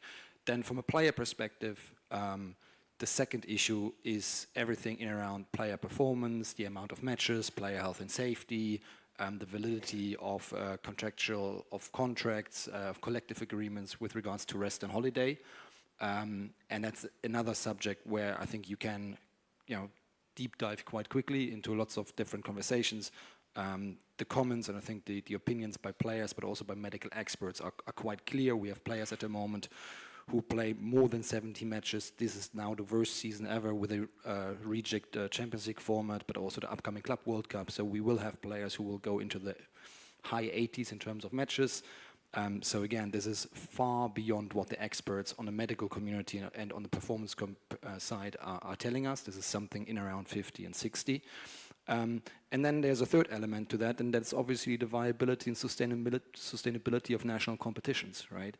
And there we can also see, and people have articulated that yesterday also at the press conference, that the way the calendar was set, the way new competitions were added to that calendar on top of that, that was basically a disguised Super League through the back door, even though there are certainly elements which are different, but the impact on national competitions, on the commercial landscape, on the ability to organize matches, to organize the calendar, this has a significant impact on national leagues. And this is equally important for players, but because ultimately, for the majority of players, their day job, the bread and butter, is in the national football markets, is in the national football leagues. So even that third part of the conversation is, from a player perspective, a important one. So what we have filed yesterday is basically really a complaint focusing on these three distinct areas, because in all of these areas we feel that there are violations by FIFA, both regards to the governance conduct, the mixed with their commercial interests in this context, but also the violation of labor laws, specifically in the context of health and safety. Thank you. It's interesting to hear about this from the players' side, and I wonder if we could come to Jerome next. And can you talk us through the issues from the league's side of this spectrum? Yes, thank you. And first of all, thank you for the invitation, Dennis and the team. And to all of you for what you're doing, which you cannot underestimate the importance of what we're doing for the sustainability of this industry, really. In terms of the leagues, I think, look, the main issue is those who are governing the game and who are making decisions on the calendar tend to pretend they don't realize that there's only 365 days in a year. But we can't change that, right? Even FIFA can't change it, I think. Anyways, so if you keep adding games into the calendar, at some points, someone will need, not from a financial perspective in the first place, but will have to pay. So either the players will pay because they will have to skip games, they will be injured. Either the leagues will have to pay because they won't have enough space in the calendar to organize all their games. They would need to reduce the number of teams that are playing. They need to reduce their formats, but someone will have to pay. And if you keep the governance of the game as it is, it's obviously not those who are governing that will pay for it. They will ask the others to pay. So today the calendar is broken. Players are beyond their limits, and all the others will face critical issues because they all play in national leagues, whether they're clubs or players, and they will see eventually, somehow, their revenues reduce, their opportunities to play reduce. So it's extremely urgent that something is done to amend the way decisions are made, and I think it's in that perspective, as Alex said, that leagues and players of Europe ask the European Commission to step in. Thank you. Zoe, we've heard a lot over the last couple of days about the calendar impact on men's football. I'm wondering if you can talk us through the state of play on the women's side and whether the issues are the same or a little bit different when we talk about the calendar. Yeah, there's definitely some similarities, but I also think there's some nuances which are just specific to the women's game in general, and I think you can sort of talk around things where some problems that the leagues might have, but you can also have some problems that individual clubs have. Some of that is on player welfare as well. Obviously, we've just come off the back of 3 major tournaments in 3 seasons in a row with the Euros and then the World Cup and then onto the Olympics. And for us, from an organisational point of view, we've got quite a lot of players that have been involved in all 3 of those major tournaments, which is a challenge. It's obviously a challenge from a competitive advantage as a club perspective on pitch, but it's also a challenge for the players' well-being as well, which obviously has got to be at the forefront of everyone's mind. But I think it's also, in the men's game, you probably find a lot of the players sort of lean towards prioritising from a club lens rather than sort of from an international lens, whereas the financial gain in the women's game for the women's players, for them to go and represent their countries, is a real sort of big impact on them individually, because that's sort of like the main source of their revenue at times for some of the players. So they'll also put pressure on you to want to go and represent the countries, because obviously they're proud to do so, but also because of the financial impact that it has on them. So I think that's something that can be quite a challenge. And I think another challenge can sometimes be the FIFA international windows are obviously set, but the amount of international breaks that we have in the women's game, with the federations asking you to release the players early outside of a FIFA window, which has challenges to a club perspective from a medical insurance point of view, but also then the loadings that it's putting on the players obviously causes a big risk to the football club as well. And then probably just the last point I'd make, I think in difference to the men's game, is we could have an international break coming up now in this October. The players will go away for 10 days. They'll then be due to come back and play in a fixture that weekend, but might not arrive back in club till Thursday. Some of them might have been to Australia, might have been to South America. Long flights, and they'll not be put on first class or business. They'll just be in economy, which obviously for the recovery and the well-being of the players is obviously a challenge as well. So I think sort of the travel logistics is a real big concern, and then by the time you get them back on a Thursday, you've got to give them 24 hours off. Then they're in with just a match day -1 ready to prepare for a fixture. And I think when clubs are putting such a high amount of resource in with not much commercial revenue back, only to have them to prepare for a fixture for 1 day or 2 days at the most before you're going to play a big fixture is quite challenging. Yeah. Alex, Muzio this time, what's your perspective here with your UEC hat on?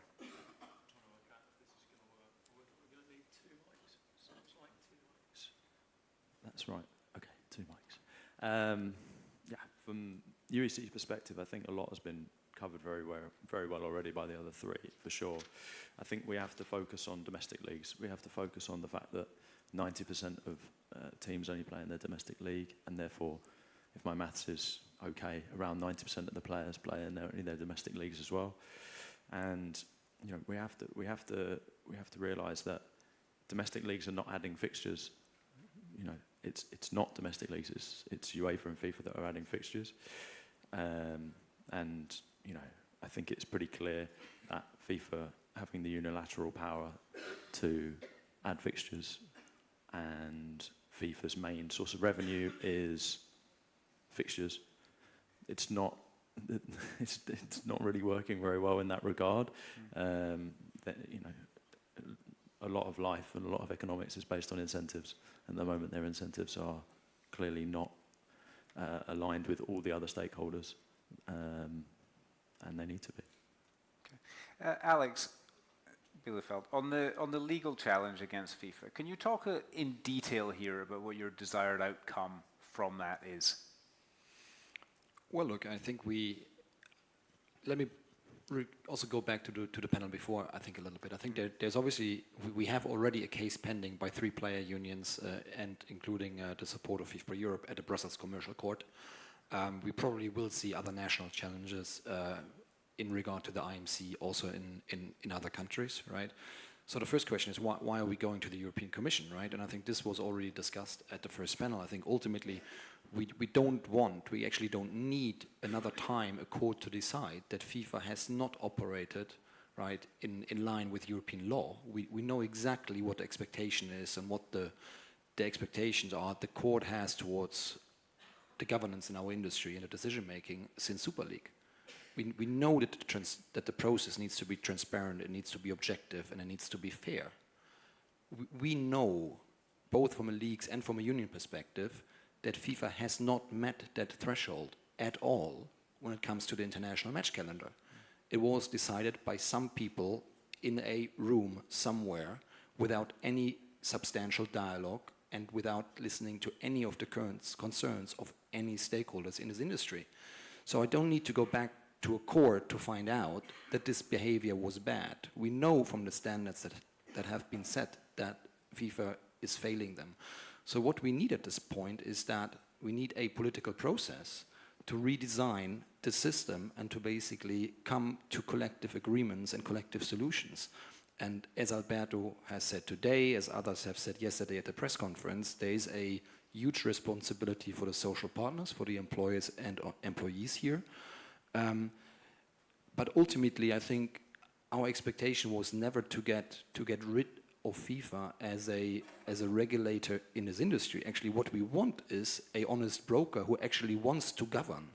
But what we have seen over the past years is that anyone who's usually day in and day out priding themselves of being the global governing body, running away from that responsibility when it doesn't suit them and doesn't suit their commercial interests. So at that point, obviously, I think we're turning to those organizations who have also the responsibility to regulate this market. And ultimately, this is the European Commission, so clearly also the decision to file a complaint also comes with an expectation towards the European institutions, specifically the European Commission, as Miguel said, to step in here and to play a role, a convening role, to basically bring these people around the table to help us sort this out. Because clearly the decisions by the courts has not helped to change behavior and to basically lead to a better governance. So I think this is very much the expectation we have, but we also recognize that there comes a huge responsibility now for the social partners to potentially also step in. And I think this is something specifically now also after the Jahre, I think that everyone is discussing. And we know that this is, it's prime time now in a couple of months, weeks, to come together to discuss that. Alex, in Belgium, there are barely enough match days to play all the games at the moment. Sort of like what Jérôme said, we can't add more days to the calendar. What would you like to see resulting from the FIFA Pro complaint ultimately? I think what Alex wants, transparency, engagement, real conversations, real stakeholders involved in decisions that affect everyone. You refer to Belgium, and last time we sat around the table as clubs, the clubs that regularly play in European competitions want to reduce the number of games in the domestic calendar, with one exception, and that's not. I don't think that that's a solution, because when you reduce the number of domestic games in the calendar, and then there's more days in the calendar, the hungry wolves that set the calendar will probably find some more days to put some games in.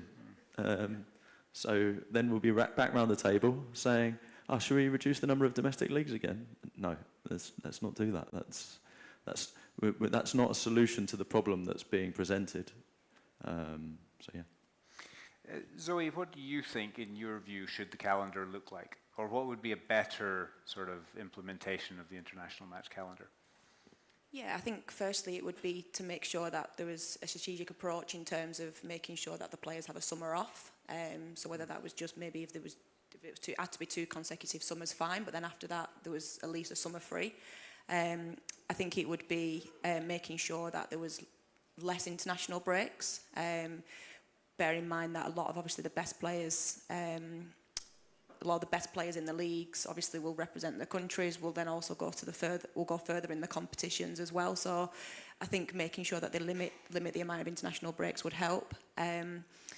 And they're probably the real key things, I think, in the women's game. I know there's probably a lot more in the men's game, but I think right now it's like, what do you hit as a priority? And I just think it's a lot of different leagues across the world are fighting to want to have more teams in the league, because especially if we speak about the Women's Super League, there's only 12 teams in the league. So from a team that's currently in an organisation that's sat probably like sort of mid-table in the WSL, we want there to be more domestic games, but we want there to be fewer international games, and that's because we're in a battle of trying to continuously increase our revenue, so therefore we're trying to get higher broadcast deals, therefore we need more competitive games on screens.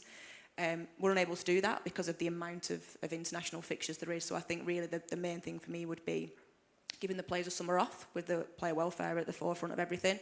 But then secondly, for the clubs is to have less international breaks for us to be able to also expand the domestic leagues.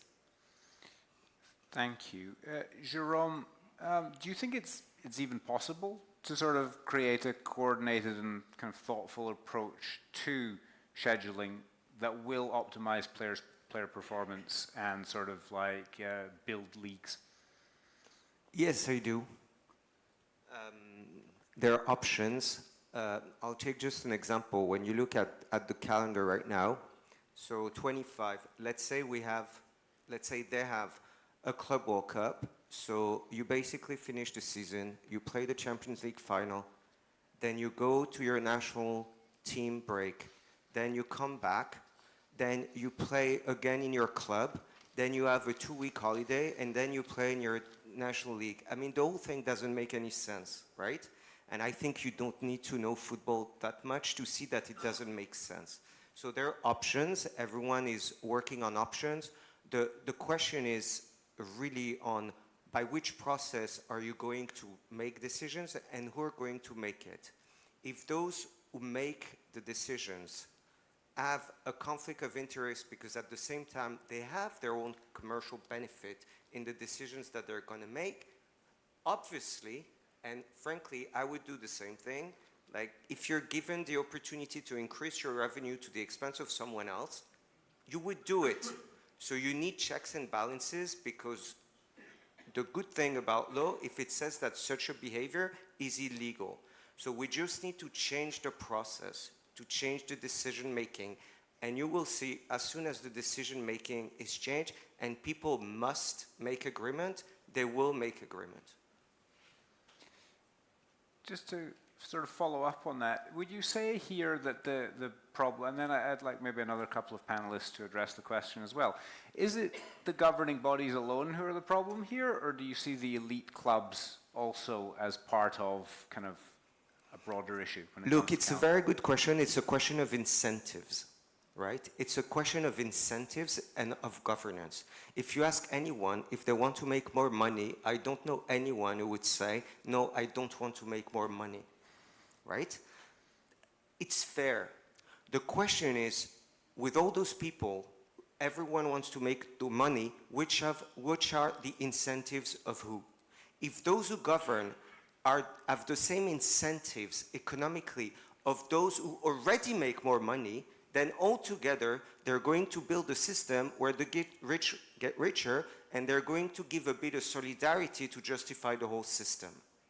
So it means that with the current governments we have, if we don't change it, it will just continue working like this. So again, the decision making will change the decisions themselves. Maybe, Alex, if I could come in on this, I think there's one thing which is really important to keep in mind. I think both leagues and players and clubs, I think they want and they acknowledge that probably also with change in time, competition structures or competition design probably changes, right? There is some sort of innovation. The question is really on how do you govern that, and how do you try to find a compromise. And I think, for example, that we know that players, specifically those players who play all the competitions at the moment, right, who go over 70, 80 games, that they can't service all the competitions, but we have enough professional players in the ecosystem who obviously can play, right? So you just need to live with the fact that not every player will be able to play every competition that everyone wants to probably organize. At the same time, I think there's probably also a view from some people that maybe a Club World Cup is not the worst idea, depending how you design it and when you play it, right? You could potentially play it in the June release window in parallel. However, you would need to live with the fact that some players who will play the Club World Cup will not play in the June release window for their national teams. So you got to make choices. What you can't do is just put it after the June release window, put all the negative external effects on the players and on the domestic leagues and think this is a great solution, right? So there, again, you're running away from that responsibility. I'm not a commercial expert. I know from a performance perspective of the players, this doesn't work. I probably have a tendency to say, well, probably you want to favor quality over quantity, right? But maybe there are other commercial experts who tell me, yeah, no, it still fits in without actually cannibalizing on the commercial revenues of the domestic leagues. But I think what you want to have and what you want to see when you rediscuss on how competitions need to change, that you have an open dialogue about that and that you do a proper impact assessment about the negative consequences, right? And we have not seen that FIFA, but for that sake also UEFA, when they changed the competition landscape, that they have considered the impact on the players. Because for the players, this is not just adding 1 game or 4 games into the calendar. This is adding extensive travel, adding extensive time away from the families. It's the 3rd summer tournament in a row, similar as on the women's side. It just doesn't work. But no one has ever checked in on the medical side, on the performance side, if that can work, right? So you just see too many shortcomings in this context. But I don't think that leagues or unions would shy away from actually having a honest debate on how you want to innovate this industry. I think everyone would be very forthcoming and welcoming to have that conversation. Alex, what would you say, you know, as a club president here as well, what would you say the impact of the expanding calendar is on fans and fan culture and how they are sort of engaging with supporting their team? Well, I would say that the supporters of the teams that are qualifying for the tournaments and playing an incredible amount of matches are going to find it incredibly fatiguing to follow the team. I mean, it's not just the players that are getting fatigued, Alex. It's all of the fans travelling around Europe and all of the, you know, it's financially difficult as well. And, you know, you want to support your team and you want to be present at every game, but I think, you know, I think that when we talk about the calendar, we need to realise that while you keep adding fixtures and while it's now impossible really for an elite player to play every game if his team qualifies for every game. It's become impossible for players to play every game. That needs to be different. It needs to be that if you're the best player and you qualify for every round of everything that you can qualify for, you should be able to play. It shouldn't be that you have to choose, and it's going to affect rights holders across football. That at the moment the head coach, you know, rightly has the discretion of when to rest a player, and if that's in a LALIGA game, that hurts LALIGA. If it's in a Champions League game, it hurts UEFA. If it's, you know, in a Pro League game, it hurts the Pro League. And the same way that the head coach is having discretion of which games he will rest his player for, the supporters are starting to have to really work out what games they can afford to go to, what time they can take off, and I think that's key. You want to come back in, yeah? Could I just quickly say one word on that, because I think this is really important. So the reason why we also filed a complaint is that we believe quite strongly that the changes we have made with regards from 3 to 5 substitutions, right, or the discussions on larger squads, that is ultimately not addressing, you know, the health and safety problem or performance problem on the player side. So when we released our latest performance report just at the start of September, we had surveys from the French Players Union with their coaches in the French market, where 82% of the coaches actually stated that they have fielded players with an injury, right? Mm-hmm. So we operate in an industry where the pressure is so high from media, from the fans, from the coaches, from the players also themselves, because they don't want to give up their spot in a squad or in starting 11, that we're just pushing them way too far above the limits, right? So we had, again, several players who played 2 summer tournaments this year, who played first the Euros and then went to the Olympics. It doesn't serve the player. The player is under pressure to be called up, right?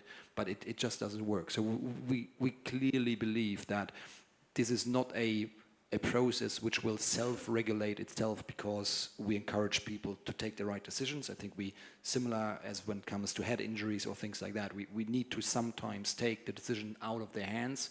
We need to protect players also from themselves. We need to enable coaches to force them to rotate more, which will also give more ability to other players to play more and get more exposure. And ultimately, we need to regulate that, and we need to regulate that in a fashion that also protects the availability of players in the national competitions, to not devaluate the national competitions and to just drive up talent right to international competitions.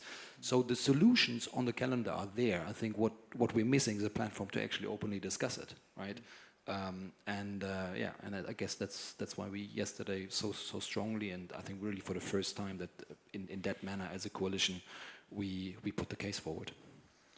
Thanks. On the subject of injuries, Zoe, Obviously, we've seen some key injuries on the men's side. I think maybe most notably Rodri, notable because he was one of the most outspoken players about the expanding match calendar. And I know you can't sort of put it down only to the fact that more matches are being played in an injury like that. But are extra injuries something that you are observing also in like the Women's Super League in England, or is that a similar issue? Yeah, I think it's a significant problem at the moment in the game, in the women's game in general, across all of the leagues. I think naturally the game's come from a model where it wasn't fully professional, so the players have gone from sort of part-time training in evenings to, over the last 4, 5, 6 years, you're starting to see more and more teams put bigger demand on the players where they've now become fully professional athletes, which is of course the direction that everybody wants the game to go. But I think with that everyone has seen a significant amount of injuries, and there's been a lot of world-class players that have been in the media, and it's no shock that more so the players that are having the problems with the ACL injuries in particular are actually a lot of the players that have been playing going to the latter stages of the Champions League. They've been involved at international level. They're also in the latter stages of all of the League Cup, FA Cups and things like that. So I think there's definitely a lot of research at the minute that's ongoing around the player loading, because that is a big issue in the game. Alex, I think you sort of alluded to this yesterday, but I mean, how have conversations been when you've tried to speak to FIFA about this issue?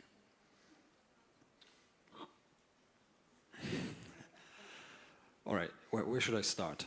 I think Jerome has sent more letters. There's not much to say. Jerome has sent more letters than we have, but I just want to give you 3 examples, right? So we had 2 player unions who sent letters to FIFA with the signatures of all captains in the league. And that was the PFA for the players in the English Premier League, and that was the French Union with all the signatures of the captains in the French Ligue 1. For the letter by the PFA, there was indeed a meeting afterwards. They met in Manchester. That was in early 2001 already. So we kind of we're sleepwalking into this crisis. It's not that suddenly we addressed this problem to FIFA. We started addressing this problem already back in 2019, then 21, the letter by the PFA, the meeting in Manchester, without any meaningful result. What the result was a discussion on the biannual World Cup, if anyone can recall, the idea around Saudi Arabia. Then we had a rejig, I think, in that process. That was also the time where the Football Stakeholders Committee that FIFA had established actually stopped meeting. So that platform for dialogue has not met, I think, since 2001, if I'm correct. The Football Stakeholders Committee, 21, exactly. And then on top of that, the French Union started to send letters to FIFA as well on behalf of their captains, to which they have not even received a reply by FIFA on this matter. And then after FIFA has decided to approve the calendar, the IMC, and also established the decision on the Club World Cup at the Congress in Kigali in 2023. FIFA announced a task force on player welfare and workload. That task force, unfortunately, was not discussed with the players. So it was a surprise to us. It was part of the media release of FIFA. Not surprisingly, but unfortunately, that task force has never met. No one was ever appointed to that task force. And when we followed up last September where and what the status of that task force was, we have not received a reply by FIFA. So again, I think we feel very comfortable, I think, both from a leagues and from a union side, that we have the evidence that there simply was no decision-making process or consultation process from FIFA in this regard.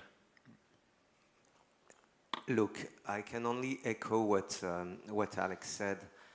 To one point, Javier Tebas, who's in our board at the World Leagues Association, made fun of me saying, Jerome, you're going to run out of ink with all your letters. So, but look, at some point, there was absolutely no dialogue.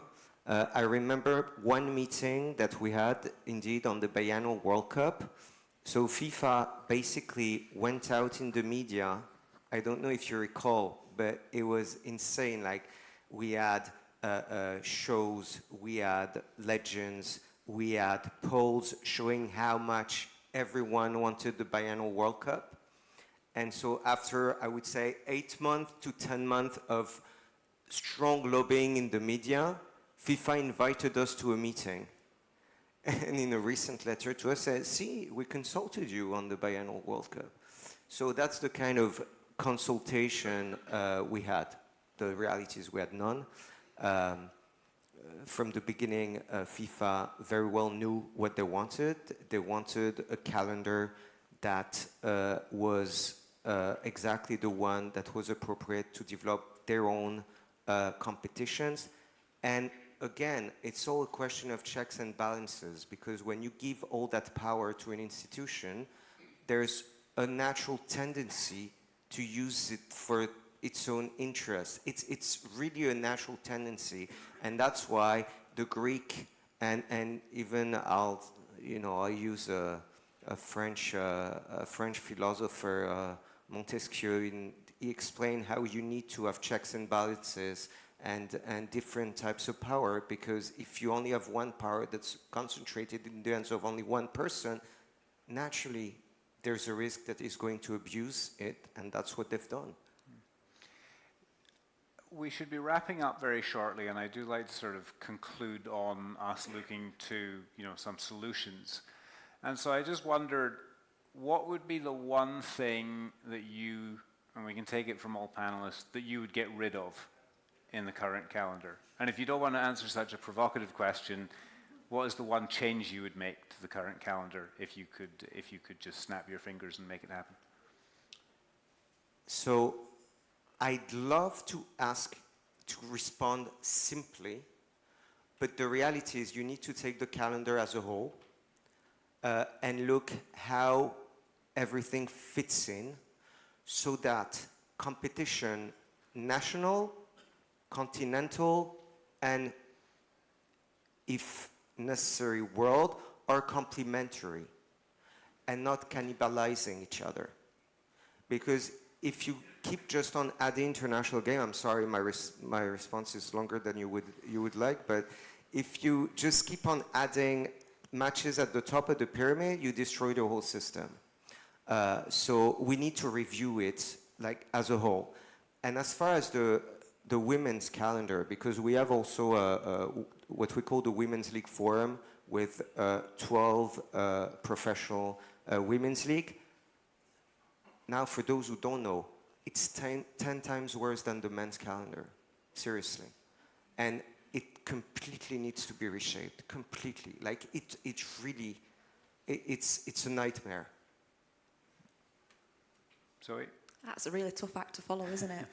I would agree with everything that's been said there, both from the male and the female calendars. But yeah, I think for probably just repeating what I'd already said in one of the earlier questions, really, is just fewer, especially for the women's game, just fewer international breaks to try and help the domestic league. Fewer international breaks. Alex?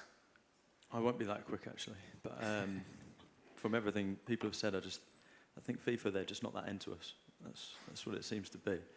But then at the same time, if you recall, in the summer, when FIFA had a meeting with the UEC on clearinghouse, they felt compelled after the event to distance themselves strongly from us, because they shouldn't have been speaking to us, because there's only one club association there that exists in the real world, in their world, which is the ECA. So now I'm getting mixed messages. Maybe they really are into us, but I'm not sure. In terms of this, I do have a, in quotes, simple answer for your question, in my opinion. I think that we need to get to a place in the calendar where a few objectives are met. I think that if you are a player playing in domestic leagues and you will play in a UEFA competition and you are an international, that you can play in all games without needing to necessarily compromise. You don't have to risk your health. You don't have to risk your family's health and family's happiness, because at the moment it's not just an issue with games, it's an issue with travel, it's an issue with time in the workplace. And if you look at the number of games that Alex refers to, 70, 80 games this season, if you really think that number doesn't, I don't think it hits home well enough until you divide it by 365 and you think about how long it takes to get to the games, how you have to prepare for the games, how you have to be at the games, you have to do the media, and then you have to go home. It's just not. That's not real. That's not a life. That's just not. And I think that people will often talk rather detrimentally about how much these players will earn, because we're talking about players that are at the top of the game. But I'm 100% sure that if you spoke to these players, they would rather earn a bit less and be able to play in every game and have some sort of family life rather than what they have at the moment. And the other thing is that domestic leagues must be protected at all costs, because 90% of the teams and 90% of the players are play in those competitions and only those competitions. So the solution to the calendar in terms of every player should be able to play in all the tournaments that they can play in, but not by reducing the domestic calendar and therefore reducing the fixtures that 90% of the players rely on. Alex? Pretty much the same as Alex just said. I think they're probably two universal principles, right? You want to have a healthy balance between national and international football. I think that's key. And then from a player perspective, obviously, I think you want to have a much better understanding in this industry for what health, safety, and performance means from a player perspective, right? And Alex just said that it's not just the amount of games; it's what comes with the games, right? And how can you actually build a high quality career in this industry? And I don't think that any of the players, you don't need to worry that they're not competitive enough. This is the least of the problems with those guys at that level of the industry. What they actually want, they want to work better, right? They want to travel less, they want to have more consistent training sessions, and they want to perform at the peak of their ability. And that also means that they need to, just from a mental perspective, to rest, to be able to, to just like digest the amount of competitions. So for me to have a more holistic understanding of what it means to be a professional in this industry, I think this is key for us to design a calendar that respects performance, but equally also everyone else in terms of the quality of their competitions, be that national or international. Thank you very much. Thank you to Alex, Zoe, and Jerome for that enlightening discussion. At this point in proceedings, I would like to invite the non-Spanish speakers in the room to grab their headsets for the simultaneous translation, which I think into English is on channel 1. If it's not channel 1, it's channel 2, so you should be able to find it, as we welcome La Liga President Javier Tebas up on stage for his concluding speech.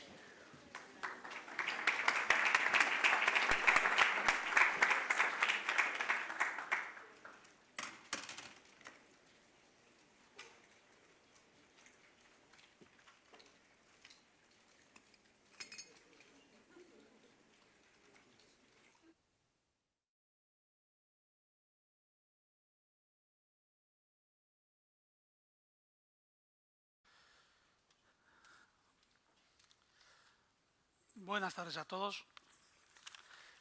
Siempre uno, cuando lo han invitado para intervenir con un tiempo, siempre se prepara una intervención, pero cuando escucha lo que uno ha escuchado durante el día, siempre tiene que cambiar cosas y se cambian casi todas, ¿no?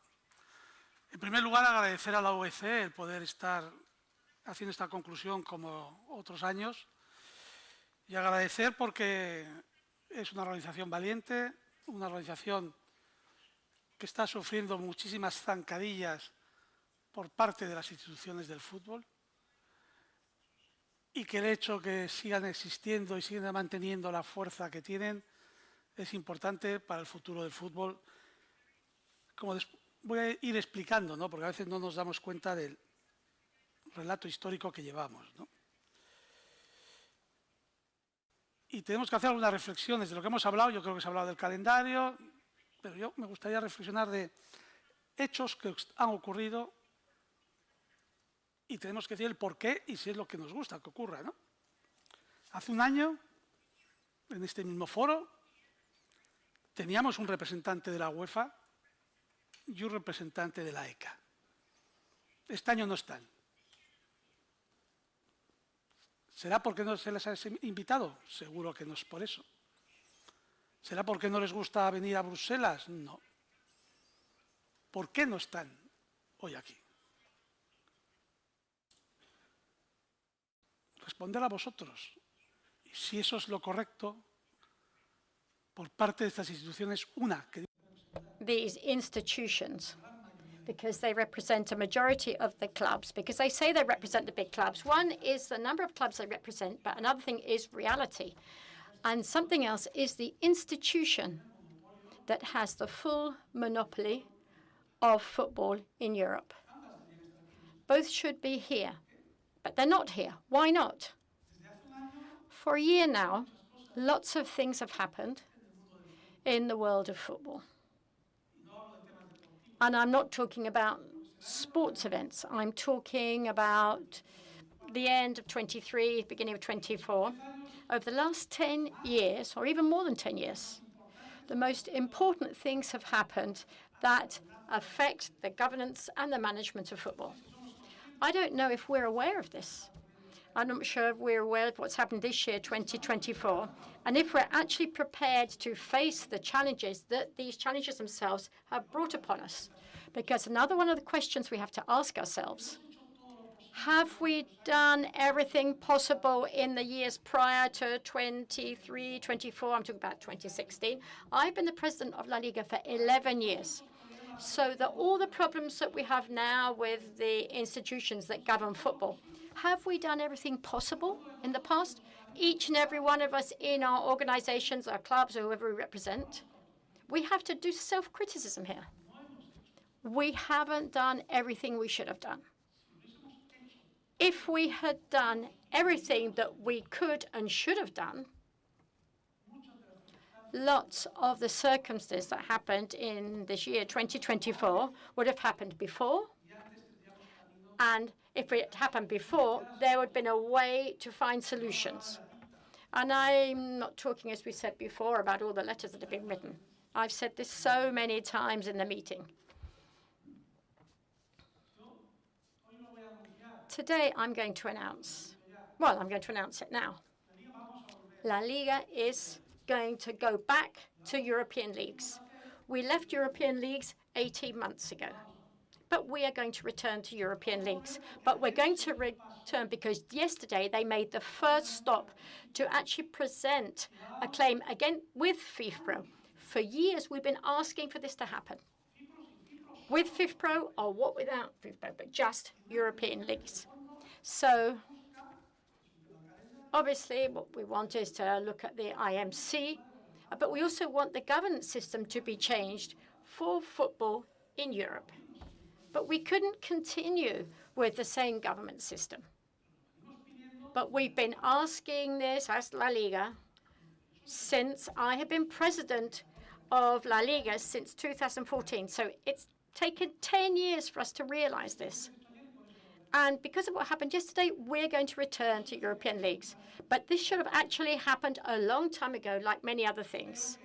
I hope, I'll talk later, obviously, about what we have to do as of tomorrow. You know, as I said yesterday in the meeting prior to the press release with my colleague leagues and with the trade unions, I said, oh, this is great, but what are we going to do tomorrow? Are we going to continue as we are? So I think, we hope this isn't going to be like that. So things that have happened, that have changed and that will still change the history of football. And I'm not saying it's going to happen over the next few years, I would say the next few months, unless we do our homework properly. If we know the strategy and the management that we have to do. If we leave our comfort zones where we're often found. We have to leave our comfort zone. The 21st of December Super League judgment, as the Portuguese colleague, the lawyer, said, there are more importance because, as we've said from Virslīga, the Super League didn't win. There they said something that was very clear. FIFA and UEFA have a monopoly, which is fine. But when they defend the future of football based on competitiveness and balance, and I said very clearly, they can't and they shouldn't have an abuse of a dominant position. They should not abuse their dominant position. And I have repeated that That was repeated in the Diarra judgment too. They said, yes, it's obviously very good that these institutions, like FIFA in this particular case, are looking to find balance in football through the contracts or for economic issues or through competitiveness. But you can't do this abusing a dominant position without taking into account all the stakeholders who are involved in the football world. But what we've seen and what's happened over the last few months, and we say what's happening, the way they're going is completely the opposite to that. I really don't know what these institutions were thinking when they read the Super League judgment, or even another sentence, which was the same day as the Super League. Not a lot of people have talked about that, which is in the International Court, the CAS, was the Court of Arbitration for Sports, which said they need to put in the agreements that they should be obliged to be subject to the CAS. But that, you know, the CAS is dead, but nobody talks about that. Well, it hasn't got a long time to go before it's dead, but nobody talks about that at all. But anyway, FIFA has approved a regulation to increase the player signings so that all those who have, or for all the clubs who are going to participate in the Club World Cup. And this will happen the first 10 days of June. Have they asked anyone? I think, you know, like in other occasions, they send a letter 3 days before. And, you know, not only do they consult anyone, have they actually consulted with anyone and come to an agreement with that? So that is totally breaching what the sentence of the Super League said for an abuse of a dominant position. But they don't care. They don't give a damn. They just do it as normal, whatever they want. But now, on the 15th of October, well, UEFA and ECA have approved a memorandum of understanding whereby they are renewing this clause that says that the ECA will be the own representative of clubs in the European Union, for UEFA.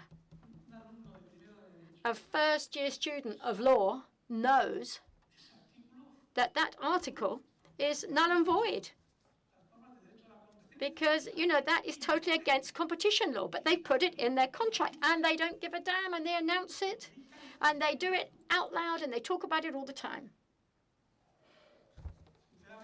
Honestly,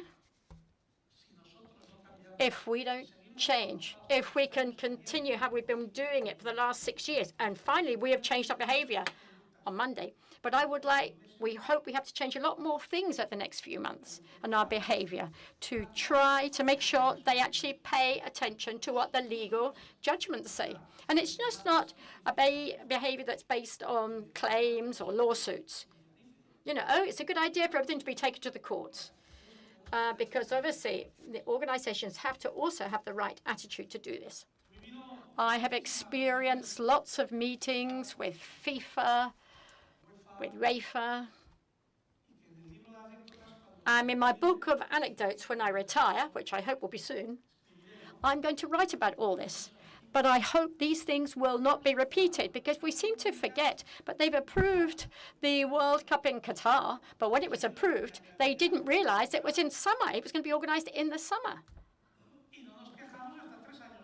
We complained 3 years after it was announced. Now, we have a Club World Cup that we've started to complain now, but it's been spoken about for a long time. So these things shouldn't happen again. And here, I would like to make a specific request to Infantino and FIFA about the Club World Cup. President of the FIFA, do you know you haven't sold your broadcasting rights to give the budget that you've said to the clubs who will be participating? You know you don't have the sponsorships for the Club World Cup as it were in your budget. Do you know that the leagues and the Players' Union do not want this Club World Cup? Please remove or stop this Club World Cup, because if you're going to use FIFA funds to finance the money that you're missing from the promise that you made to the clubs, they're taking the money away for all those federations or all the different places where you say FIFA is there to help. And we are talking about over 1,500 million. So please remove this Club World Cup and let's sit down and negotiate. A very important expression, because yesterday, Emilio, my friend Emilio, we said, should we sit down and and to have a dialogue, establish a dialogue? Dialogue is to talk, I'll tell you, and then I just get up and I go. Negotiate is, I'm going to tell you, but we come to agreements. Negotiation finishes with an agreement. Dialogues end or conversations end with nothing specific. And with FIFA, we have been having conversations for years. I don't know for how many years we've been having conversations with FIFA. You know, we've been speaking so much about FIFA, I can't remember the date, but we never come to an agreement. Well, that's what I'm saying to you. President Infantino, please remove this World Cup. Let's sit down and negotiate. I'm sure we'll come to an agreement. And these objectives that you have to help the football world, we also have the same objectives. We're not selfish. They can't be solved by creating a Club World Cup. And also, I have to criticize President Seferin on that too, because when he said in his speech at the end of the ECA conference, well, in fact, the players are complaining who go to the Club World Cup, who are the ones that earn the most money. I've already said that, but I said that having a different interpretation. These are the ones who earn the most. These are the ones who need less. So therefore, they're not really that bothered about whether they go or not. It's completely the opposite. It's not necessary to hold this Club World Cup, not even for the players who will be playing there, nor for the clubs who will be playing in it, nor for FIFA, because all the FIFA is doing is disorganize everything. And I would like to call to what we're going to do tomorrow. Tomorrow we have to start a way to talk with FIFA to change the governance of the football world. We started yesterday, but that path should continue tomorrow. We should maintain and hold meetings because there are issues in the labor aspect where we need to negotiate with the employers and the employees and with the trade unions. And the agreements that we come to, I would ask FIFA to change their regulations, but it shouldn't be done the other way around. So, as we said, you talk about labor law. In Spain, we had this for the president of the Federation. Unfortunately, is not there because he wanted to regulate all the regulations for the clubs with the players. They stopped him. So this is the other way around, as we say, when we're talking about it on a world level. So I would like to make a public call. They will ring us. You know, say, FIFA, you come along. Don't come with this. Don't come with him. Don't come with this from this protest group, as what the people here are called. We are the protest group, said Al-Khalifi. No, you come along and let's see how, just by yourself, and we see I can get to me. Al-Khalifi will ring you, Infantino, and Seferin, the president, will go too. Don't fall into that trap today or yesterday. We started to pave the way so that all those issues that affect labor relations between employers and employees, whether it be the trade unions or the leagues or the club's representatives, how we do in all the different national leagues. Who negotiates the collective bargaining process in the national leagues is the league itself. And obviously the trade unions are involved. So we need to apply this on an international level. And there's not a lot of complicated issues to be negotiated. So we shouldn't fall into this trap, which has happened all the time up until now. Some people come to talk here, they are somebody over there, and so we all seem happy on an individual basis. But please, let's not just do the same old thing to make sure the success is ours. And this is a message also for the European leagues. We should know how to make these complicated step forwards because we are experiencing very different times. It's a very passionate times. And the situation is at the moment, as I say, we've got the European Court rulings. So now we've got a road or even a motorway ahead. So we need to know how to go along it. So please let's lose the way. So to end, I'm not sure if I ended last year with the same phrase, but I use this quite often. Edmund Burke said this. He's a philosophist, politician. The only thing that's necessary for the triumph of evil is for the good men don't do anything. So I would like all of you, please, to be good guys. And we don't want the evil to be successful. And we need to do everything we need to do over the next few months. Thank you very much.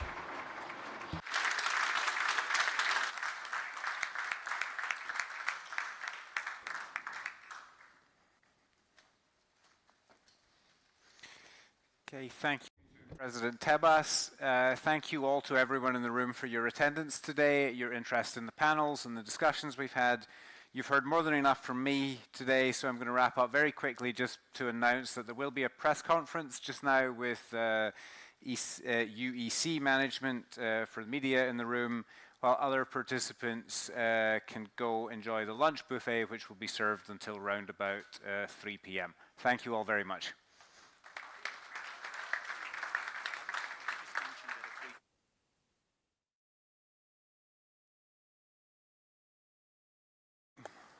Dennis just reminds me of one thing.